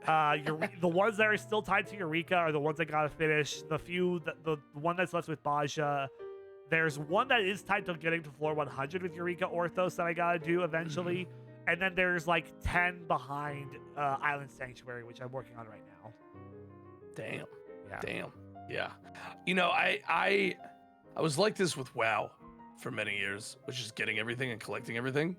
I'm trying to hold back in 14, but the content is just so much fun to grind. It is. It really is. Honestly, I also have beaten every NPC in Triple Triad and collected all their cards if they were an overworld NPC. In every area. There is no Triple Triad icons on any of my mini-maps. I think there's a couple of Triple Triad guys that cheat too. When you try to fight them. You just gotta know the decks, really. You gotta know your rule set. I would say if you're gonna do Triple Triad card hunting, you should have a deck for Reverse and you should have a deck for Ascension. And a deck for plus. If there's there's a really good deck for everything, right? Not really. Those 3 are your big ones, really, because plus and same, this one deck can cover both of them if you have a bunch of 8s, 8 corner cards in a triple 8 in one direction is really good. It's solid. It's gotten me a top. It got me a top. I held first place in last week's Triple Triad tournament for until the very last day. Yeah. Okay. Word on the street is there's a Loporrit named Cheating Way. Yes, that is. I believe the Cheating Way is the Triple Triad card person that you have to fight when you max out, or you get. Yeah, you have to max out the Loporrits to unlock that Beast Tribe card. Okay. All right. I got a lot of work. I got a lot of work to do then. And lastly, with Final Fantasy 14 events, the Dragon Quest X event returns June 5th to 20th. Dragon. Okay, so can you get anything? What do you get from the Dragon Quest? You get 2 things. Event? I never did. You get a minion of the Stone Golem. Okay. And you get the Slime King crown. Oh, the slime. Okay, I've seen that crown before. Yeah. No mount though, right? No mount. There is no mount tied to this. The big thing is the minion. Okay. And the crown. The crowns, people want the crown. Like, but The crowd I looks care good. more about the I think if I minions. remember it. Yeah. I like that's what got me really into the grind of Final Fantasy was minion grinding way back when I started. You really like the minions, huh? I have you know, like really... I really have. Hold on, let me look at my FF14 collect again. Because okay, so last night as well, which I'm gonna share this. As I was doing Anamnesis Anator, I got the minion from that, the ancient one, which goes for like 1,000,000+ gil, and I got that on the drop, and I'm like, holy fuck, I never thought I'd get this. Dude, the ancient one sells for a lot too, right? Yeah, it's like a couple mil. Yeah, a couple mil. It's pretty good. Yeah, it's a good one. Okay, come on, minions, load. I know you're on my 7th tab. So here. I think personally, what they could do with Final Fantasy, they should just steal WoW's idea with minions,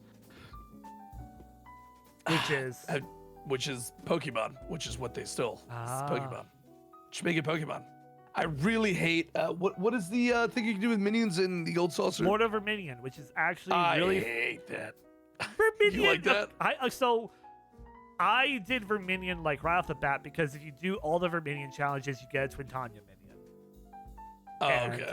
Only the challenges. I don't play like proper Verminion against players. I did once in a tournament, and the reward was pretty good. I think I got like 400,000 MGP from the tournament just by competing in it. I didn't get a great placement, but I got a lot of MGP. Have you ever played pet battles in WoW? No, I've never played WoW. No, never played WoW. It's literally, I think, out of all the modern things they've done to the game, I think pet battles was like probably one of the coolest things they've done. And it like still is one of the coolest things. They just made like literally every minion in the world. Like, how critters in the game, like, oh, do they kind of have that in Final Fantasy though? Still critters, right? There's no like level 1 mobs that roam. Maybe there are. I mean, there's the ladybugs and squirrels at the entrance to each location, but like... Yeah, like essentially in WoW, you could just challenge those and capture them, and they become a minion. Oh. And then it's literally Pokemon. It's actually just Pokemon. And I think if they did that in 14, that'd be so cool. Wow. Super cool. You could just challenge like friends out in the wild to like pet battles, and it would be interesting. A reason outside of that, there would be no reason for me to really care about minions in my head. But I think minions are still cool in Final Fantasy. I think they look cool. I think that's the big difference. They look way better than minions in WoW. Of the 494 minions, I have 411. 411? Yeah.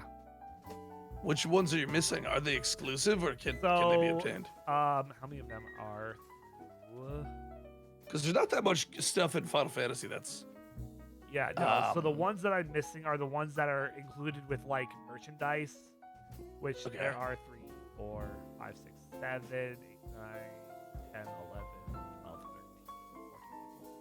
13, 14, 15. There are 22 of them that I most likely will not get unless I purchase that exclusive merchandise. So yeah. So, but does that count towards any achievements though? No, they don't count. Not, right? They don't count towards achievements or anything like that. But yeah, you'd have to buy like the statue. Does the statue come like with the Omega statue has stuff tied to it, and the Heidelin Zodiac statue. Plus, there's like a Shiva statue. There's like a Shiva statue, some stuffed carbuncles, other things. Bro, just spend like $3,000, and you can have all the minions, bro. I mean, I could. I could. And then mount-wise, I have 159 mounts of the 274. There's only 274 mounts in the game? Yeah. That's so crazy to me to think about. I guess it makes more sense because the mounts in Final Fantasy are a lot more polished and unique. Yes. The mounts in WoW are a lot more samey, and so they can make more. And way less polished, I think, too. That makes sense, though. But that's it for FF14 news. In Battle Royale live service free-to-play game news, COD data miners have unearthed evidence of some future collaborations coming up for Modern Warfare 3's Season 4, including Fallout, Gundam, and The Crow. Dude, okay.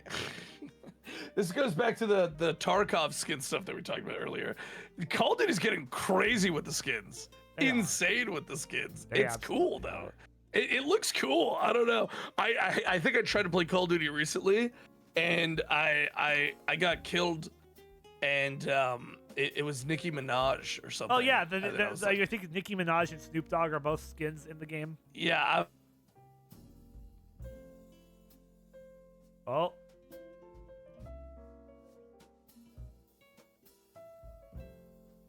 Oh, we've lost Noah. Noah? Hold on.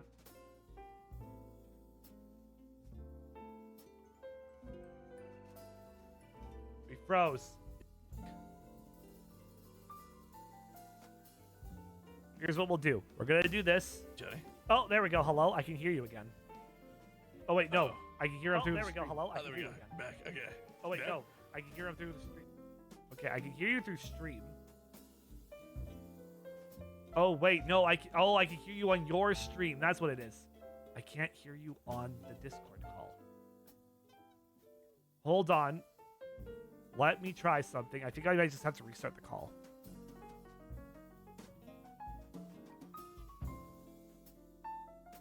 Wait.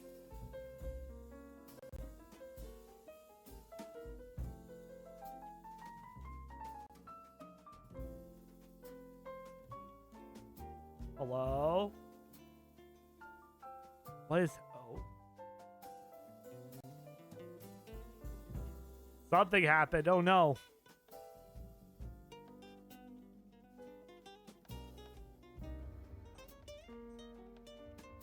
Hello? I'm gonna mute. What's up, guys?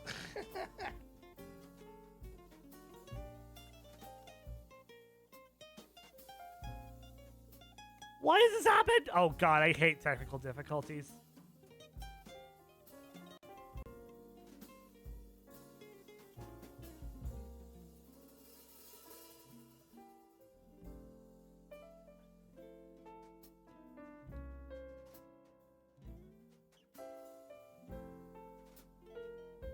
Okay.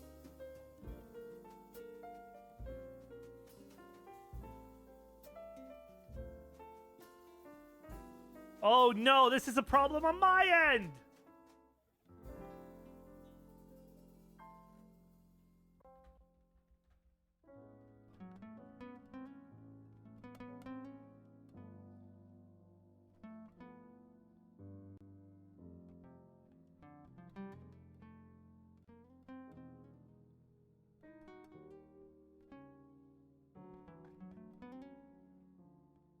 What is my router doing?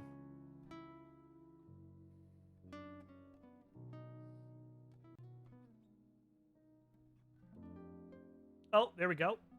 Ah, you back? I think so. Okay. I don't know what happened there, but we should be back now. Okay. Well, as long as you can hear me. I can hear Right. you. Yes, everything's back to Good. normal. We're saved. Oh God. Whew. Sorry. Hell yeah. You were. I think you were in the middle of a point when it went. Bleh. I don't know where in the point I was. I was just talking about how it's funny that Nicki Minaj could kill me Yes. in Fortnite. Yeah. Or That no, was Call of the point. Duty. Yeah. It is funny. It is funny. So would you be? Would getting teabagged by her be the reasonable thing for most gamers nowadays? Like, are her proportions like accurate in game? I don't really know. I don't know. That's something. Oh, you know what we were talking about? Gundam. Oh yeah. How they fit the Gundam. Obviously they're gonna put massive mechs into Call of Duty. It's just massive fucking. Obviously, I mean, Call of honestly, Duty is that'd be going cool to if they did become that. Titanfall for a brief part of the season. Yeah. That's obviously where it's gonna go. That has to be word. That's Yeah. the next step. I mean, listen, if they could do it in Final Fantasy, right? Exactly. So they can't. I imagine they don't do anything in terms of like powers and stuff, though. It's just the skins, right? Yeah, it's just Not like how Fortnite does. yeah. No, that's all. Because Fortnite adds like. Do you see the recent Fortnite with Avatar? Oh yeah, didn't they add like water bending to that? Dude, I stopped at my friend's stream for like a second to watch him play Fortnite, and I was like, I don't understand what's happening Yeah. right Now I can water bend, swing like Spider-Man, and go Super Saiyan at the same time. Aang fucking Kamehameha into like a fucking Oh yeah, that too. ninjutsu Karama thing, and then he like did earthbending. I was like, okay, all Yeah. right, I don't know. Uh-huh. It's cool. It's really cool to watch, but like at the same time, it's like your jaw is just on the floor the entire time. I bet. Oh, I bet. Yeah. Well, that's it for gaming news. Into the world of TCG with upcoming releases there. In Pokemon, Twilight Masquerade drops May 24th. In Yu-Gi-Oh!, the 25th Anniversary Rarity Collection 2 drops May 22nd. Battles of Legend, Terminal Revenge, June 21st. The Infinite Forbidden, July 19th. And the 25th Anniversary 10 Dueling Mirrors, September 20th. In Magic the Gathering, Modern Horizons 3 drops June 14th. Universes Beyond, Assassin's Creed, July 5th. Bloom Burrow, August 2nd. And also, they announced that Hatsune Miku is getting a secret lair.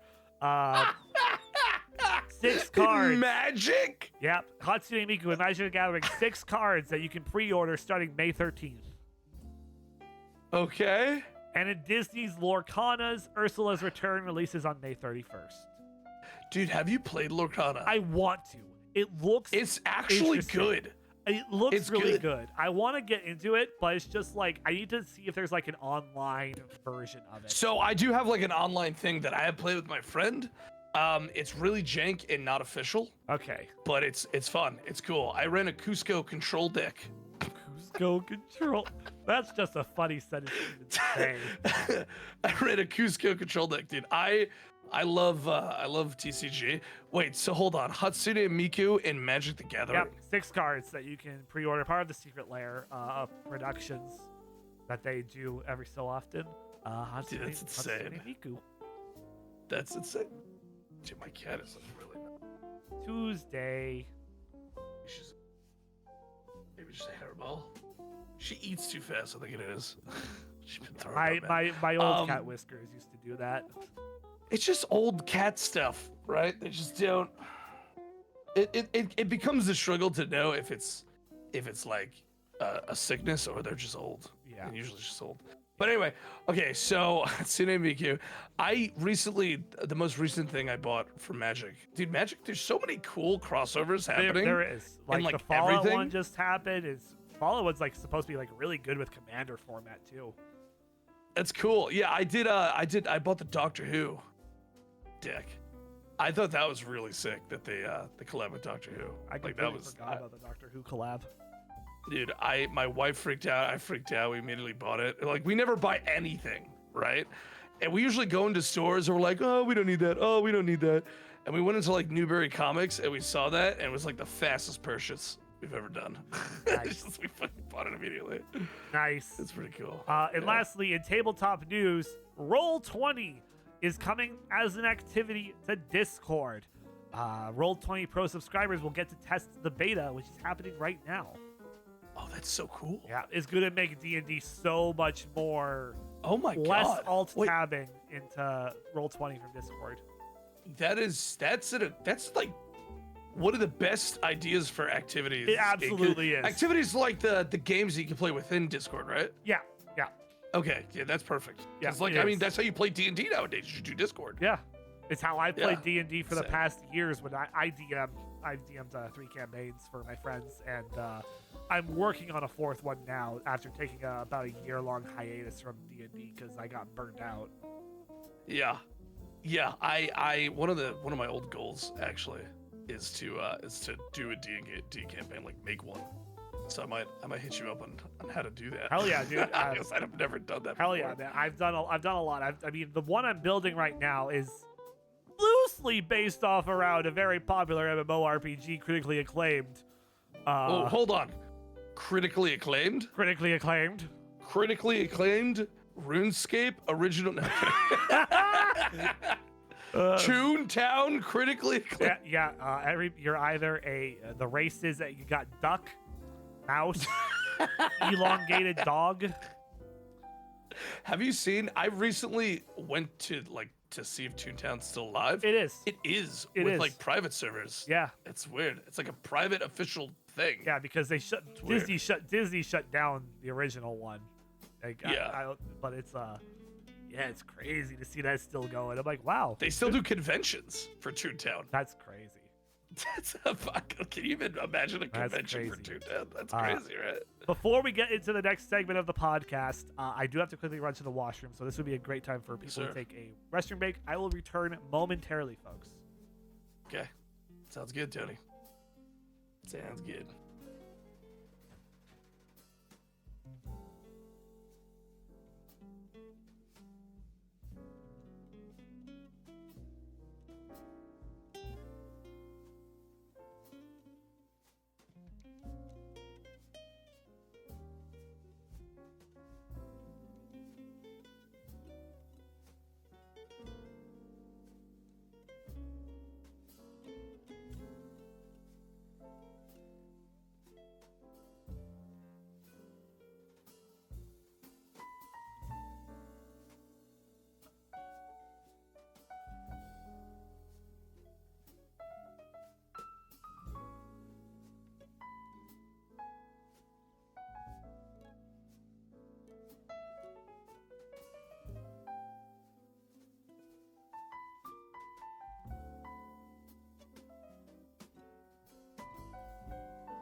Hello. Hello. All right, I am back. Hello.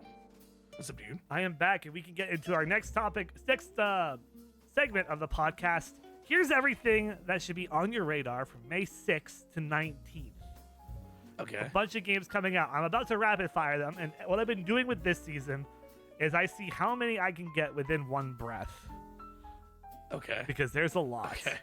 There's a lot. Okay. So hold on to your seats, folks, because I'm about to list off everything coming out of the next 2 weeks that you might be interested in. Starting off on Monday, May 6th, Plushie from the Sky releases on the PC. On the 7th, Prison Architect 2 comes to PS5, Series X, and PC. Seed of Life comes to every console, and Nancy Drew Mystery of the Seven Keys comes to the PC. On the 8th, V Rising releases on the PC. On the 9th, Animal Well comes to PS5, Switch, and PC. Crow Country comes to the PS5, Series X, and PC. Little Kitty Big City releases onto both Xboxes, the Switch, and PC. And The Bridge Curse 2, The Extrication, comes to the PC. On the 13th, Homeworld 3 finally releases on PC. On the 14th, Biomutant comes to the Switch, and Braid Anniversary Edition comes to both PlayStations, the Switch, PC, and Netflix. On the 15th, Paladins comes to the PC, Braid Anniversary Edition comes to both Xboxes, Men of War 2 comes to the PC, as well as Mullet Mad Jack. And on the 16th, Ghost of Tsushima Director's Cut makes its way to the PC, Lorelei and the Laser Eyes comes to the Switch and PC, Read Only Memories Neurodivers comes to the PS5, Xbox One, PC, and Switch, and Arcadia Colony comes to the PC and Switch. Wow. Did you say, wait, what was it? Prison Architect? Yeah, Prison Architect. You design prisons? Yeah. Have you not heard So of the original crazy. Prison Architect? I've never heard of Prison Architect. You just like design. You design Prisons. prisons. It's like a prison. You're running a prison simulator. That's prison sim, dude. Yeah, That's actually cool, Prison though. Architects 2 releases on the 7th of May. I think people have their eyes on that one. That one's a big one. Yeah. I'm keeping an eye out for Little Kitty Big City coming out on Thursday the 9th. May 9th. Little Kitty Big City. Yeah, so this That is sounds basically you're a cat, a little cat Okay. whose Uh-huh. owners moved and they forgot you. That's so sad. But it wasn't intentional, obviously, because this is a wholesome, cute game. So obviously it was accidental. You play as this cat, and you get to roam around the big city to get to your new home, and also do a bunch of things like trip people, make a deal with a crow, give the crow your currency, drink milk, chase a grasshopper, and a bunch of other things. That's cool. You know what's funny? That's what my dad told me when he gave away my cat. When we moved, he said that he forgot it. Oh. And I accepted that as an excuse. I was like, oh well, I guess he forgot the cat. But like he totally gave it away, right? He didn't just like leave it there. But like I don't know why that would, like, in his head, like, why is that a better thing? Yeah. That he forgot it. Yeah. The better thing is, I took him to the farm. Yeah, we just took him to the farm. Yeah. I don't know. Yeah. It's crazy. Yeah. Homeworld 3 on the 13th. That's a massive one. Because if you remember the Gearbox E3 showcase, E3 showcase when E3 was last held, whatever that was. They're like, during the entire show, they're like, it was like a bunch of just like facts about Homeworld, and it's like Homeworld 3 coming X day or X year, and they made a big deal out of it because it's been like a massive gap between the Homeworld games, but we finally got the release. What is Homeworld? What is that? I believe it's an RTS. I really don't know much about it other than space. Space. Got it. Space. I think it's an RTS. I think it's an RTS. I think. It's actually kind of cool. Yeah. Cool. And then hold on. What was the other game? I'm trying to remember what you just listed off there. The last of the. Yeah. Go for it. Oh no, I was thinking, V Rising. That's not already on PC, or is it coming out of early access? I think it might be coming out of early access because I'm like, I recognize this title, so it's probably coming out of early access. Yeah, because I definitely played a lot of V Rising. That's a game I want to finish, to be honest. Have you ever played it? No, I haven't. Do you like craft games? What is it called? Survival craft? I enjoy them. I dabble in them. I'm telling you, that's a pretty good survival craft game. I'll definitely take a look at it. If I get the itch whenever I finish FF7 Rebirth, because I've been grinding at that for how long? Rebirth, yeah. Well, it's gonna take you forever, right? Oh, I haven't even finished the game yet. I have not even done the story yet. Like it is. We haven't done the story? No, because it's like days when I want to go play it. It's like, let me do my dailies in 14. Oh, it's 9 o'clock now. Whoops. Yeah. Where's the time, dude? Where's the time? One of the last big ones, Ghost of Tsushima Director's Cut on the 16th, coming to PC. Ghost of Tsushima. I heard that. Man. I heard that was a good game. It's a good game. It's a great game. Okay. It's a great game.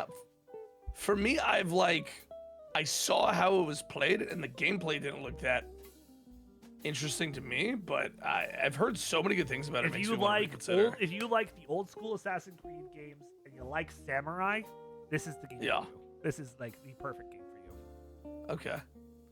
It is old school Assassin's Creed games, up to AC3. If you like up to Black Flag, if you like how that combat was and not how modern combat became, fantastic. I stopped playing Assassin's Creed after 3. I feel like Ezio was like the best character. Ezio is great. I played up to 4. I played up to Black Flag because that was like, I feel like that's like the last that was the last good Assassin's Creed game in my opinion. Mm-hmm. Mm-hmm. So. What was your favorite Assassin's Creed game? Probably 2. Same, dude. I think Assassin's Creed 2 was an amazing game. I think it was. I know people. Was great. I played people it for shit on the Assassin's Creed series. I didn't spend a dime on it either because it was free with Xbox Gold on the 360 when I got it. Yeah. Dude, Assassin's Creed 2. That's how I passed. It was so funny how it lined up with like my world history class in school. Nice. All the Italian stuff, like I literally learned everything. Because you learn a lot in that game. You do. Like if you just take the time to read, yeah. Crazy. You generally do like that. Like that's what I do like about the Assassin's Creed games. Is like with the first one, you're learning about. Oh God, what timeline? Where was the first one held? I think you were in like you were in the Middle East somewhere. Yeah, it was the Middle. It was the Middle East. I did like it. Yeah, and then the second one in Brotherhood, it's Italy, and the Renaissance. Yeah. The third one, you're back in Constantinople, Istanbul. But Ezio's still in 3, right? No, Ezio's in Revelations. In fact, Revelations. yeah, and then 3 Okay. is Connor in America during the British War, the Okay. Liberation War, whatever it's called, the Boston Tea Party. Yeah. Throw in the tea in the Yeah. hours. Yeah. Throw the tea in the tea in the harbor. I kind of want to get into like the other Assassin's Creed just to see what it's been like. And then 4 is the Caribbean with the pirate era. 5 is How the was French. Black Flag? Black Flag is great. Like, Is it? if you were disappointed with Skull and Bones, play Assassin's Creed 4, because guess what? That's what Skull and Bones wanted to be, as a full-based game based off of that. Nah, they failed with that. They failed miserably with that. Play Assassin's Creed 4. Do you like assassinate off ships and Well, stuff? no, you're in like the Jamaica / like the Caribbean areas, but like Where was it? There was like a specific area. I watched a fucking show about it recently, but there's a specific area in the Caribbean that was like the pirate land. yeah, that's basically like where it That's takes place. basically where it was. Yeah. What was that? What's that place called? I don't know. It's not called that anymore, but like back then it was called like something. Yeah, For pirates. Yeah. but that's basically where it takes place. And then, what was it? Unity was the French Revolution. The one after that, Syndicate. Yeah, Syndicate was in London. During the industrial era, I think. Yeah. And then Origins was Egypt. Odyssey was Greece, Rome, somewhere. It Something was, like that. I the know thir- the recent one, Valhalla, is Greece, like yeah. Viking stuff. and then right? Valhalla was Viking. Yeah. Yeah. And It then, interested me. and then there was Interesting. the one that was on the Xbox Arcade that took place around the same time as 3, that took place in the Bayou. I Okay. can't remember what it's called, but Have you? I'm sorry if I'm going on a hey, crazy tangent here. no worries. Okay, I'm thinking, because it's got me thinking. There's a new Prince of Persia game, isn't there? Yes, the side scroller platformer one. Yes. I always tied the two in my head together. I don't know why, but is it good? Have you played it? I have not played it because I have not Kinda played. wanna play I've never it. played a Prince of Persia game. I own Yeah. the original. I own the trilogy, the GameCube trilogy. I own that one. I Yeah. own the original. Like, here, actually, my GameCube shelf is like right beside me. Like Warrior Within. Yeah. Okay, I see it. Yeah, that's pretty Rogue, badass. and classics. The classic, dude. I had Prince of Persia on like my phone. My collection is like, I own 1/5 of every GameCube game ever. Yeah. It's kind of hard to hear you. Yeah, okay. You come back. It's like it's my collection. It's my baby. Yeah. Yeah. It's the one thing I spend money on is buy GameCube games. Every year I'll GameCube. spend like $400-$500 on games. You know what's insane is that I thought the GameCube was like It was my first one of console. my more favorite consoles, but like I have more PS2 games than anything. Like, I'm a PS2 game collector. I have a giant collection of PS2 games. They're not kept well. They're in like a box or something, but it's too big. They're definitely not kept well. Yeah, no, Yeah. I have a shelf of all my. I think I have like every first party game aside from like maybe 1 or 2 that Nintendo cool. produced, and then it's That's just really getting cool. all the shovelware and all the rare ones and expensive ones. Like, I still gotta get Path of Radiance, because that's a $400 game. Yeah. But yeah. Well, that's what should be on your radar. It's now time for us to finally dive into the main focus of the podcast. The main things that we'll be talking about this week in the Game Lounge. And we're starting off with our first topic, the life cycle of MMOs. Yeah. Okay, this is the stuff I Yes. I put Yeah. it, right? Yeah. So you already answered the first question, which I was going to ask, which is how long have you been playing? But you've been playing for over 20 years with WoW. Yeah. I so- started playing when I was like 7. Wow, that is. Yeah. I was very anti MMO a lot, like, for most of my life until when I started FF14 2 years ago now. Yeah. And I did it in spite because my mod TC, who I will shout out here, he's like, hey, can you make a sub goal of if you get X subs, you'll play FF14. And I'm like, dude, sure. that's so funny. That's exactly why I started playing Final Fantasy 14. I'm like, It's sure. the same reason. And then my birthday stream comes around and he's like, hey, Tony, what? Gives me the amount of subs I needed, which was like 100 something. Jesus, dude. Jesus, that's so awesome, man. Yeah, MMOs are a big part of my life, to be honest. I still play WoW. I still play Final Fantasy. I play 2 MMOs right now. It's so bad. I don't recommend it. I don't recommend it, man. God, I don't have a life, bro. Oh God, yeah. I've like FF14 has been nice. Like I kind of had that small experience with Destiny because I played Destiny on launch and I played like the shit out of Destiny and then out of Destiny 2 as well up until like the second DLC came out for it, and I'm like, I'm done with Destiny. And I quit and cold turkey, and it was good. I'm like, I have my life back. And now FF14 is like, you wanted a life? I think that's a cool game to bring up when we talk about the life cycle of MMOs. Yeah, it is. Because Destiny is a kind of a game that like deleted its old content, from what I've heard. I haven't really delved into it, but people have said to me that they delete their content. Which is so crazy to me. It's with Destiny. The funny thing about Destiny is everything in the first game is still accessible within the first game. Obviously, like the servers are like I don't even know if you can play the first game anymore because servers are shut down, or I don't know how that even goes about anymore. But with Destiny 2, when the game came out, and it was I think called the Red War or the Red War or whatever with Gaul and the Cabal. I'm surprised I still remember these terms, by the way. I do this because on our podcast we sometimes have our Destiny insider Jackson, who has over 3,000 hours in Destiny 2. Yeah, like it's a ridiculous number. He know life's that game like how you and me know life our MMOs. He says basically it's vaulting. They vault the content.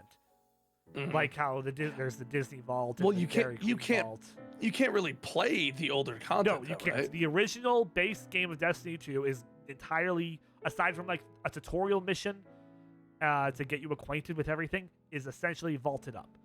The game now starts on one of the expansions, and that's insane to me. Game, yeah, it's crazy. It's insane to me, and it makes me worry about the life cycle of that game, because how are you going to get into the game if you literally can't even know some of the stuff that happened in the previous versions that's of the because game? they turn you to their website for all the lore. That's so bad. See, that's not how it is. That's why I like great. No. Final Fantasy 14 so much, is that it feels like none of the content gets old. Mm-hmm. It feels like the life cycle of 14 is fresh. Like I'm excited for Dawn Trail, and that's it. I'm just excited because there's more story, there's more game. Yeah. You know what I mean? I've experienced all of what the original game has to offer. Now I'm looking forward to the next version of the game, right? Yeah, exactly. Yeah, and it feels like in WoW specifically, right?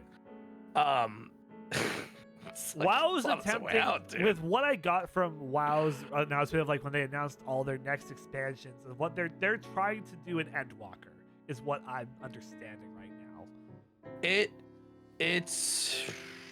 I've been listening to a lot of old classic WoW lore videos. I've been watching, I think it's called the Karazhan Library YouTube channel or something close to that. And old classic WoW lore was told in such a good way, in my opinion. It's more Dark Souls style. You kind of like just get given the lore, and if you want to learn more, you find it elsewhere from like a book or something, right? But then they kind of like tried to take the Final Fantasy approach by making it more centralized and learning the lore within the game, but then they just had shit lore. I don't understand. And because of that, we don't care about the lore anymore. No one cares about the lore in World of Warcraft. And I feel like nobody's really excited for the war within. And that's like the life cycle of that MMO. It's like coming to an end. Wow. It's coming to an end when they have like two more expansions after this one that they have planned. I don't know. Just like whenever you get the vibe from WoW players, it's like no one's excited. No one's excited. But everyone's excited for 14, right? Oh yeah. Like I'm gonna say this. I say this a lot. I'm very anti-Blizzard because of how Blizzard has treated their communities in the past with certain things. I've never been a fan of Blizzard, and it's also why I won't go anywhere near WoW and whatnot. And it's just like I see how they're doing this. And I mean, it's completely fair. Yeah, and it's completely fair criticism, and I don't think anybody can really defend that. Yeah. My whole thing is that I enjoy the IP. I enjoy the game. I enjoy, WoW in itself. I enjoy everything about it. But there's just nothing really to look forward to outside of what I've been playing, which is Season of Discovery. But even then, like, it's not that great. It's not that great. Yeah. I feel like that's why I wanted to talk about the life cycle of MMOs, because I feel like some are just out the door, right? They're just going out the door. I mean, hell, remember New World? Some people don't.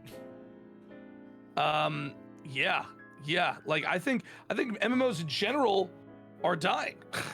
I just think gamers are not MMO gamers anymore. They are, and it's like every MMO is dying, and then you have WoW, which is like kind of hanging on somewhat. WoW's like a roller coaster with how many dips and rises it has. I think WoW is hanging on solely because people have spent 20 years playing the game. Yeah. Right? No, absolutely.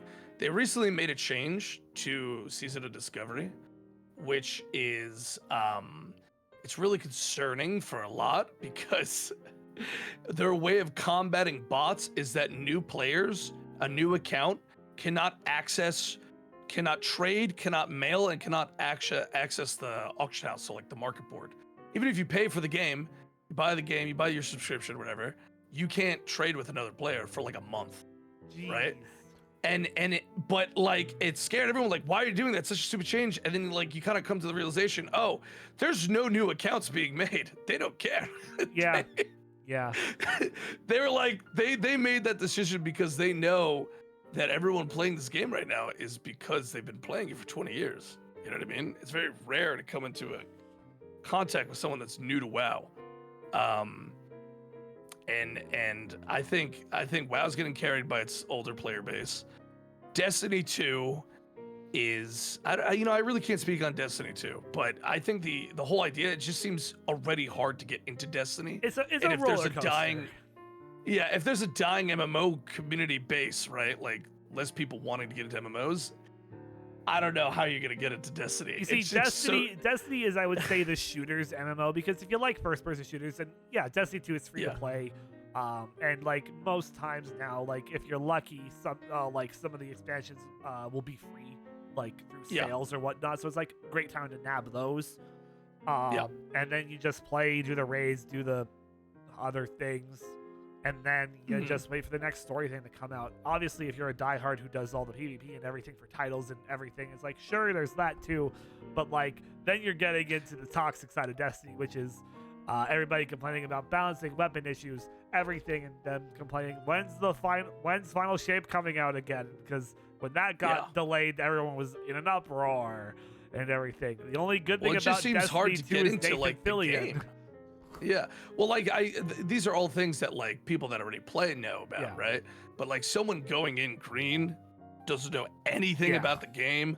I played Destiny 1, but if I go into Destiny 2, I don't know what the hell's going on. I don't know the systems that are in place. I don't know the lore. I don't know, like, the fact that they delete the content really doesn't help. And like so much, like when they vaulted all the original content, so much has changed, like with the base of Destiny 2 as well. Like if you just came from Destiny 1 and you didn't play Destiny 2 like on launch, where it was very similar, it's like a completely different experience now. It just seems crazy to me, but that's why I like Final Fantasy 14. I was against playing Final Fantasy 14 for so long. For so long. I'm a WoW player. I was too. But that was because I was anti MMO. I had come off of Destiny. I'm like, I know what this shit does to me. And I gotta come in and I'm like, this is the best thing ever.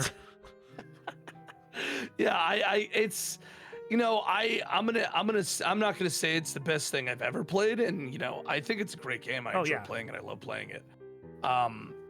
But it's a little bit insane that I think that they're the only MMO that has a grasp on the new MMO player base. They do.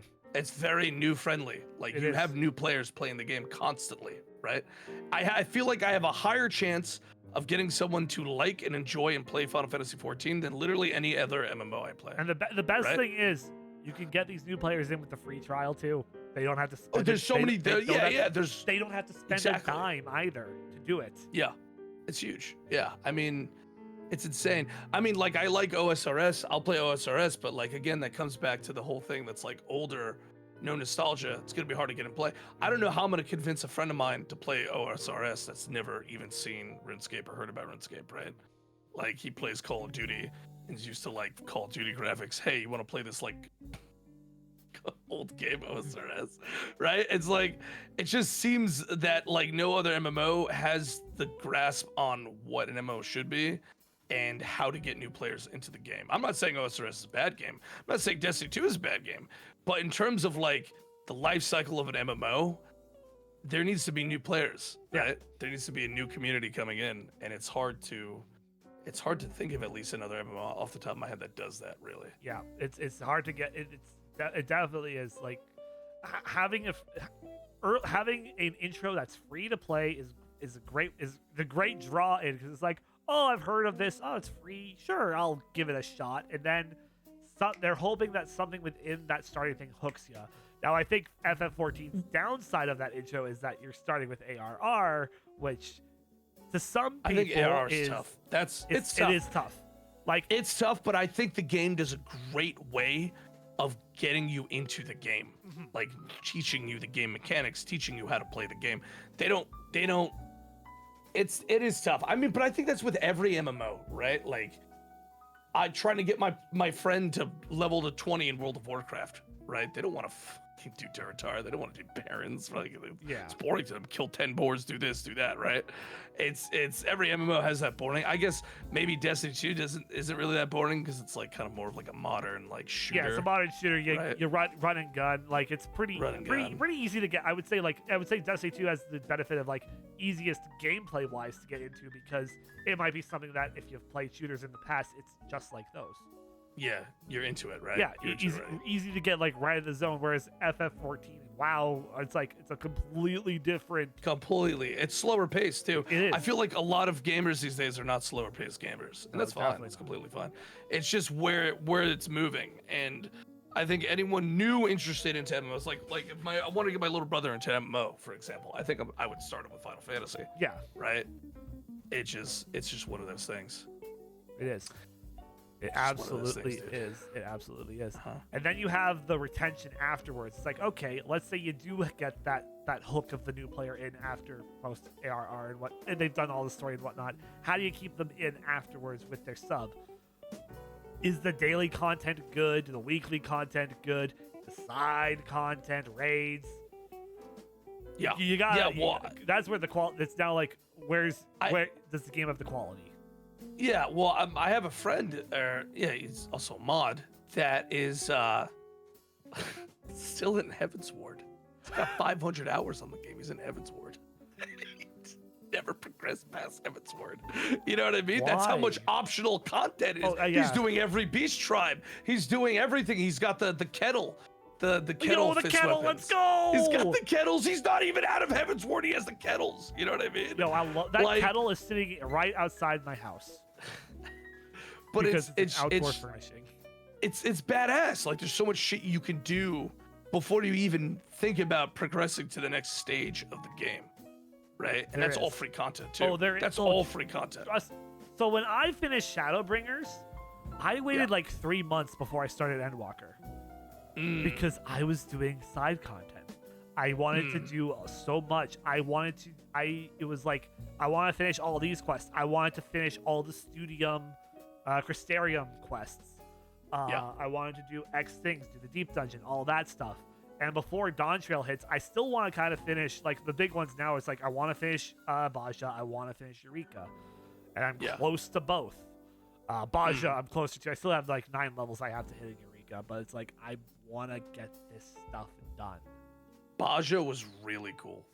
I'm enjoying the ending of Baja. I like Zadnor. I think is my favorite area of the 3. Over Southern Front. Deliberate Regine was cool.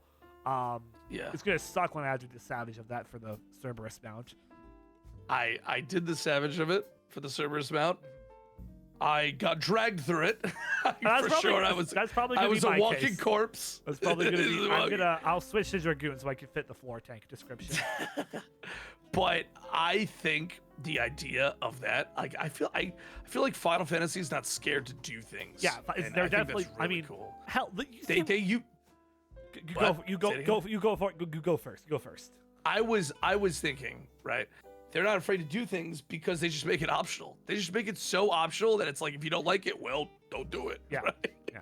If it's not good, it's like DRS is completely optional, and it's suffering, but it's cool that you can do that. And there's like a entire player base that just does DRS. Yeah. There's an entire community, the Lego Steppers Discord, right? Entire community. I get in there, and there are people that have done it a million times. They don't need anything from it. Their whole focus is to get new people to do DRS. It's insane. It's cool. It's crazy. I'm looking like I recently joined a Discord about Island Sanctuary. Like, I had held off so long on Island Sanctuary because all it is like essentially Animal Crossing in Final Fantasy 14. In the sense of like, it's just gathering, crafting, farming, and pet your animals. Yeah. And you just then it's a. But I'm like, at least that's what I thought it was. You get into it, it's spreadsheet management. That's what it is. It's knowing how supply and demand work. There's a lot there's a lot more intricacies to it to get your calories, which is the main currency. And it's like, holy fuck, this is actually deeper than I thought the rabbit hole went with this.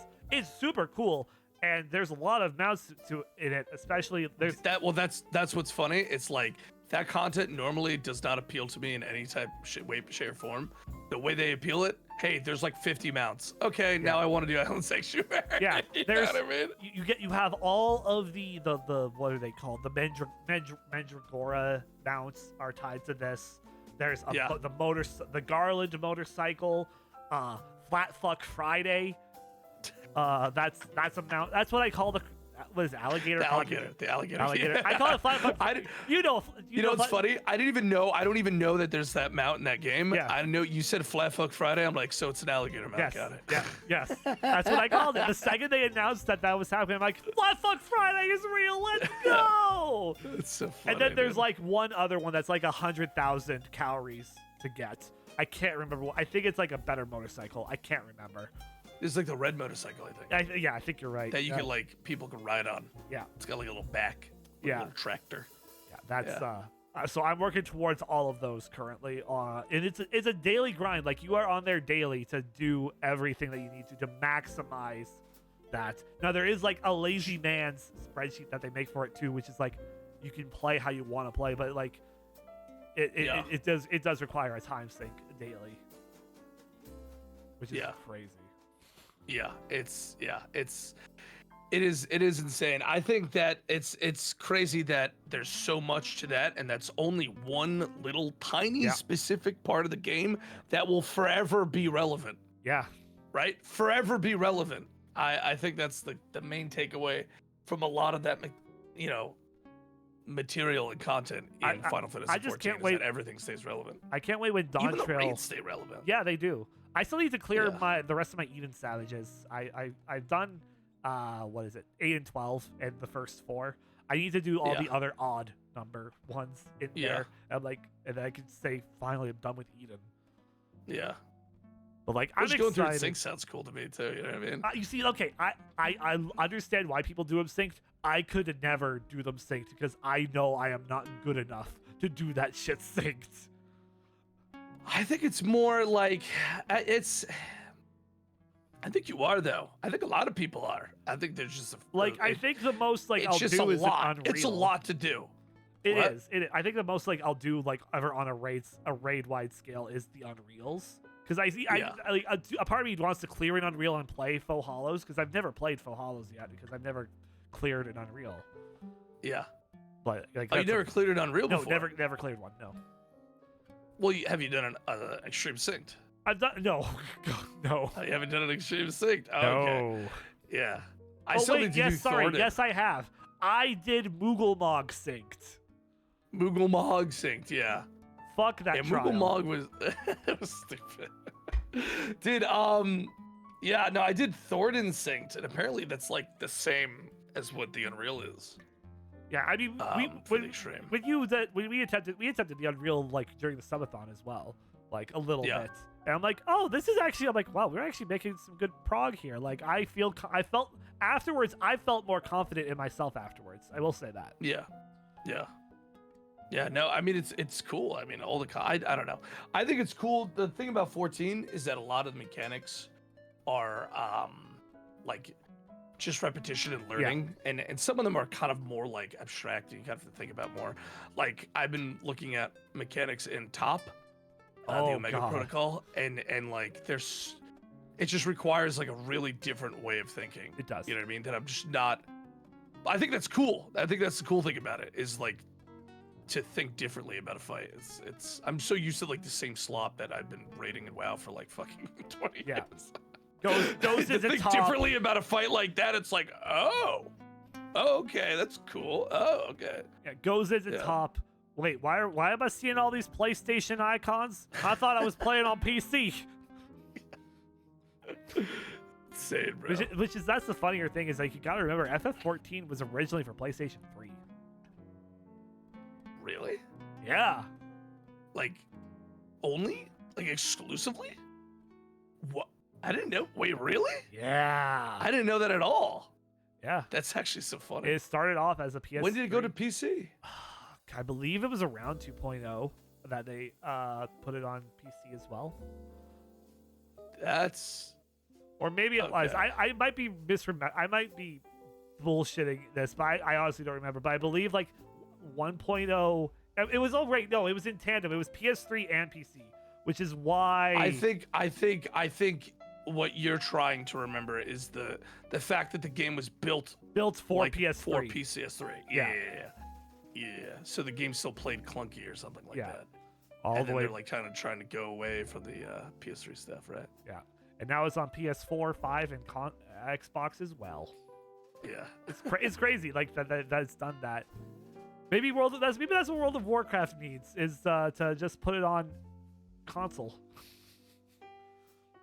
I don't know Switch. how many people. I think it would be cool to see WoW on console, but I don't. I mean, yeah, I don't know how many console players would enjoy WoW.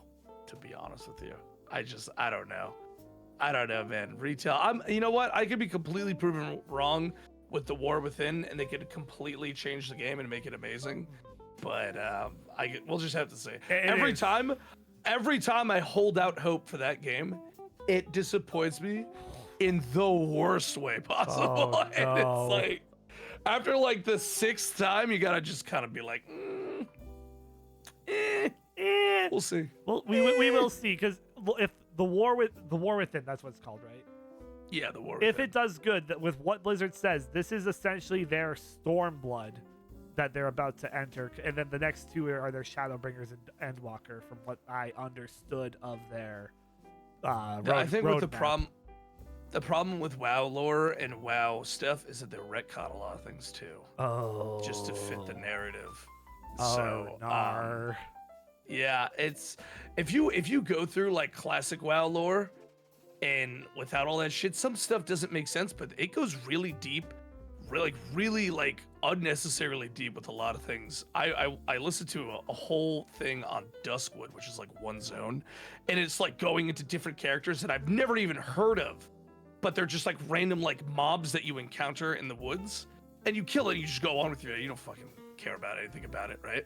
But like apparently that character has like a whole backstory lore that spans like hundreds of years in the game lore, and it's insane. But that stuff never really gets told to you.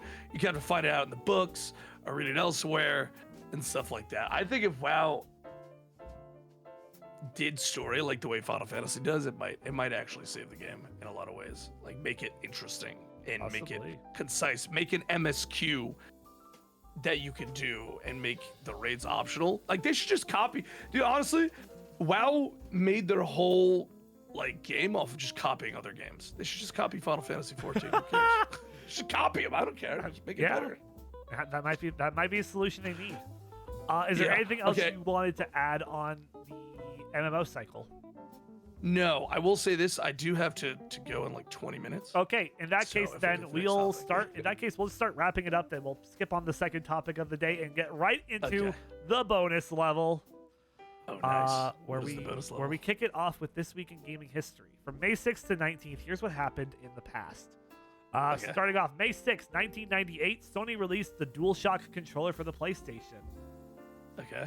On the 10th in 2000, Nintendo released the Funtastic series of Nintendo 64 consoles in semi-transparent cases: Watermelon, Ice, Jungle, Fire, Smoke, and Grape. That's when stuff was fun. It was. It was. On May 12th in 2005, in a televised special on the MTV network in the US, Microsoft revealed the Xbox 360. Dude, the 360 was so good. The 360. I think that's peak console. It really is. It really is. I think that was peak console. On May 14th in 2005, Nintendo opened a Nintendo World in Manhattan's Rockefeller Center in New York. Nintendo World. Yeah, Oh yeah, I just actually the used store. to work near that. Oh, wow. Yeah, because I used to do construction, right? So I did a lot of work at Rockefeller. I just hang out in the Nintendo store. As for some game birthdays, Mario Party 3 is turning 23 on May 7th. Donkey Kong 23, the third iteration of Mario Party. Yes. Holy moly. That's kind of insane. Donkey Konga 2 turns 19 on May 9th. Super wow. Mario RPG turns 28 on the 23rd. Or on the 13th, sorry. That's as old as me. I'm as old as that game. The Legend of Zelda Oracle of Seasons and Oracle of Ages turns 23 on May 14th. Nice. Max Payne 3 turns 12 on May 15th, and LA Noire turns 13 on May 17th. Wait, Max Payne is 12? Yeah. Max So Payne it's 3 as is long 12. as the early access of 7 days. It is. On May 18th, both Red Dead Redemption and Alan Wake turn 14. On May, Wait, Red Dead Redemption? yeah, the first one. You know, this is just making me feel really old right now. It is. That's what this segment is all about, is making us feel old. Making us feel old as fuck. On May 19th, Wii Fit turns to 16. Wow. And Wow. also on May 19th, Fire Emblem Echoes Shadows of Valentia, my personal favorite Fire Emblem game, turns 7. What number Fire Emblem game is that, or is that a spinoff? So Fire Emblem Echoes Shadows of Valentia is the proper remake that they give to Fire Emblem Gaiden, which was the second game. Oh, okay.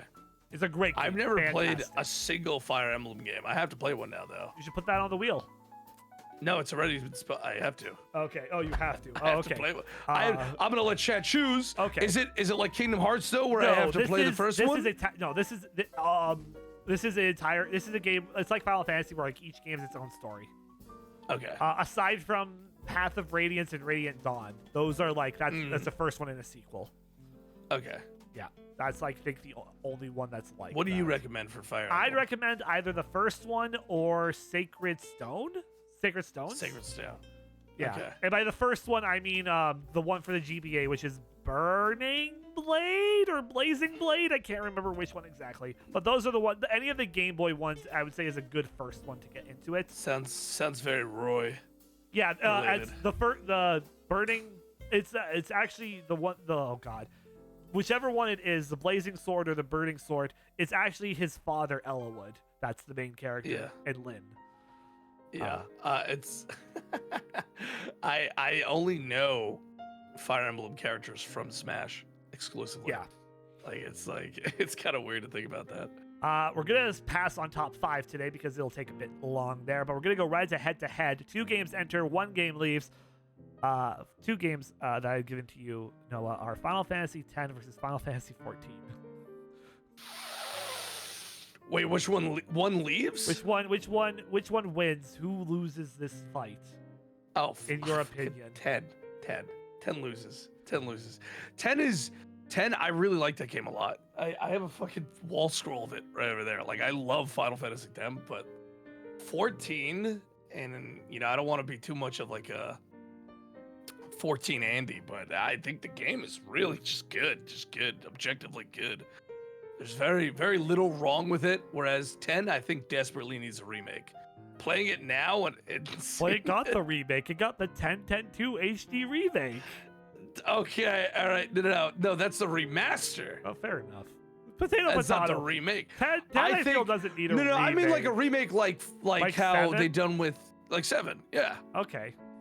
There's so many moments in that game that you relive now that would feel so much more impactful if it didn't come out in 2001. Fair enough. Have the PNG straight faces. You know what I mean? Okay, you have moments. Titus is just like this Nickelodeon character that just fits randomly throughout the story. He's just like, oh man, whoa, what's happening over there? Oh my God, everyone's dying. Wow. It's like, I think remade that game would be top tier, immaculate. Okay. But they need to keep the battle system because I love the way the game plays. I think it's amazing. Fair enough. Moving on to Tony's game poll. This is a seasonal poll that we do going forward every season now. One question, and we at the very end of the season, we're going to see what won the poll. If Kingdom Hearts 4 was to add any Disney Pixar world, what world would you add? A Daisy Pixar world? Sorry, Disney. If Kingdom Hearts 4 added a Disney Pixar world, like what Disney property would you like to see in Kingdom Hearts 4? Huh. Gotta think about that one. Damn. Well, the problem is I don't know what's already in the game. I mean, you can say something. I'll let you know if it's been in the franchise before. Moana? Moana has not been in the franchise. That would be a good one. Is that Disney? It is. It is. I really like Moana. I like Moana a lot. I'll take that. That would be a cool one to see. It'd be cool, right? Just I think that the lore of Moana and everything, I think it'd be sick. It would be really cool. Moving on, our upcoming deals of the week. Gamers, I'm here to save you money now. Yes, that's right. Here's what you can get for free on Epic Games this week. Cat Quest 2 and Orcs Must Die 3 are free until May 9th on the Epic Games Store. And then Cat Quest? Cat Quest. Have you not heard of Cat Quest? What the hell's Cat Quest? It's a game where you go. It's an RPG where you play as some cats on an adventure. The first one takes place in a medieval fantasy. The second one takes place in, I think it's space. But no, or the third one space. And then there's a third one coming out soon. There's a third one that's about to come out soon as well. Okay. All right. Interesting. Those are free till May 9th, and then from May 9th to 16th, you can pick up Circus Electrique and Firestone for free on the Epic Games Store. Cool. As for other sales, the Steam Golden Week sales are on until May 8th. Capcom, Spike Chunsoft, Bandai Namco, Koei Tecmo, Square Enix, Konami, Sega, and Nice America, they've all got Golden Week sales that you can take advantage of on Steam. Also, Square Enix. Yeah, interesting. So, they got some stuff. And also, the EA Publisher sale on Steam is going on until May 13th. And there's a May the 4th sale on Steam and Epic until May 9th for some Star Wars games. Oh, yeah, May the 4th is happening. Yeah, okay. it's tomorrow. Day of recording this. Tomorrow. It's tomorrow. So happy tomorrow, yeah. Live long and prosper, Star Wars gamers. What Star Wars game would you suggest? Force Unleashed. If it were to go into Force Unleashed. Force Unleashed. If it's the best one, it is the best one by far. Aside from Lego Star Wars, because objectively they are the best ones. Force Unleashed is the next best one in my opinion. Okay, hold on. Force Unleashed. I'm trying to remember because I'm not a big Star Wars fan, right? That was the one where Force Unleashed on is the guy the character they did a crossover with Soul Calibur. I played a lot of Soul Calibur. Yoda and Vader were the two who came over for Soul Calibur. No, they did another one. They did another one? Another crossover. Yeah, and I think it was the Force Unleashed guy. What was his name? I can't remember what his name. A Star Killer. I think so. Let me Google it real quick. Continue, though. Yes, but those are all the sales of the week. The achievement of the week is in Tales of Kinzera Zhao Quick Draw, which is the perfect recharge 10 times. And the game of the week is Little Kitty Big City. And lastly, the guest game recommendation. Noah, if there is one game, old or new, that you would recommend to the people listening to this podcast, what game would that be? Monster Hunter World. Ooh, good choice. Monster Hunter World is a good game.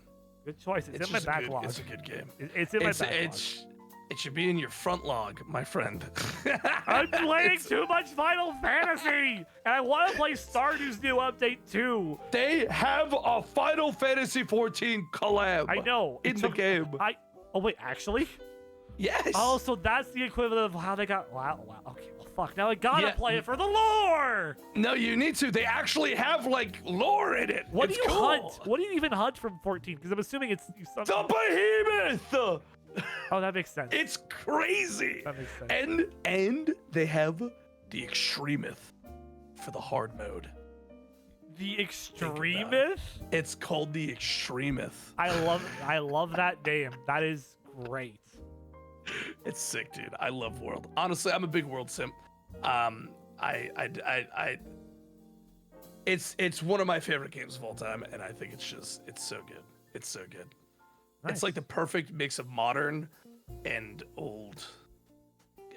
Not old. It's just like a modern Monster Hunter that's done right. I don't know how to explain it. It's good. It's really good. I would definitely try it. Alrighty. Definitely. Well, with that, Noah, that's it.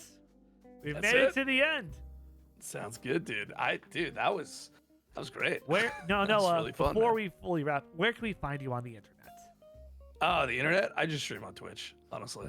It's like I would like to say that I'm like on other socials, which I am, but I am a very inclusive individual that only goes live on Twitch. Fair That's enough. the most I do. And of course, you can find me, Tony's Game Lounge, at Tony's Game Lounge on Twitter, Instagram, TikTok, Twitch, and YouTube.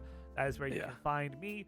And of course, thank you everybody for listening to this episode, whether you are live or listening to this while it's out now on Spotify, Apple Podcasts, Google, wherever you're listening to your podcast. Be sure to like, share, and follow. And we will see you guys back here next time in the Game Lounge.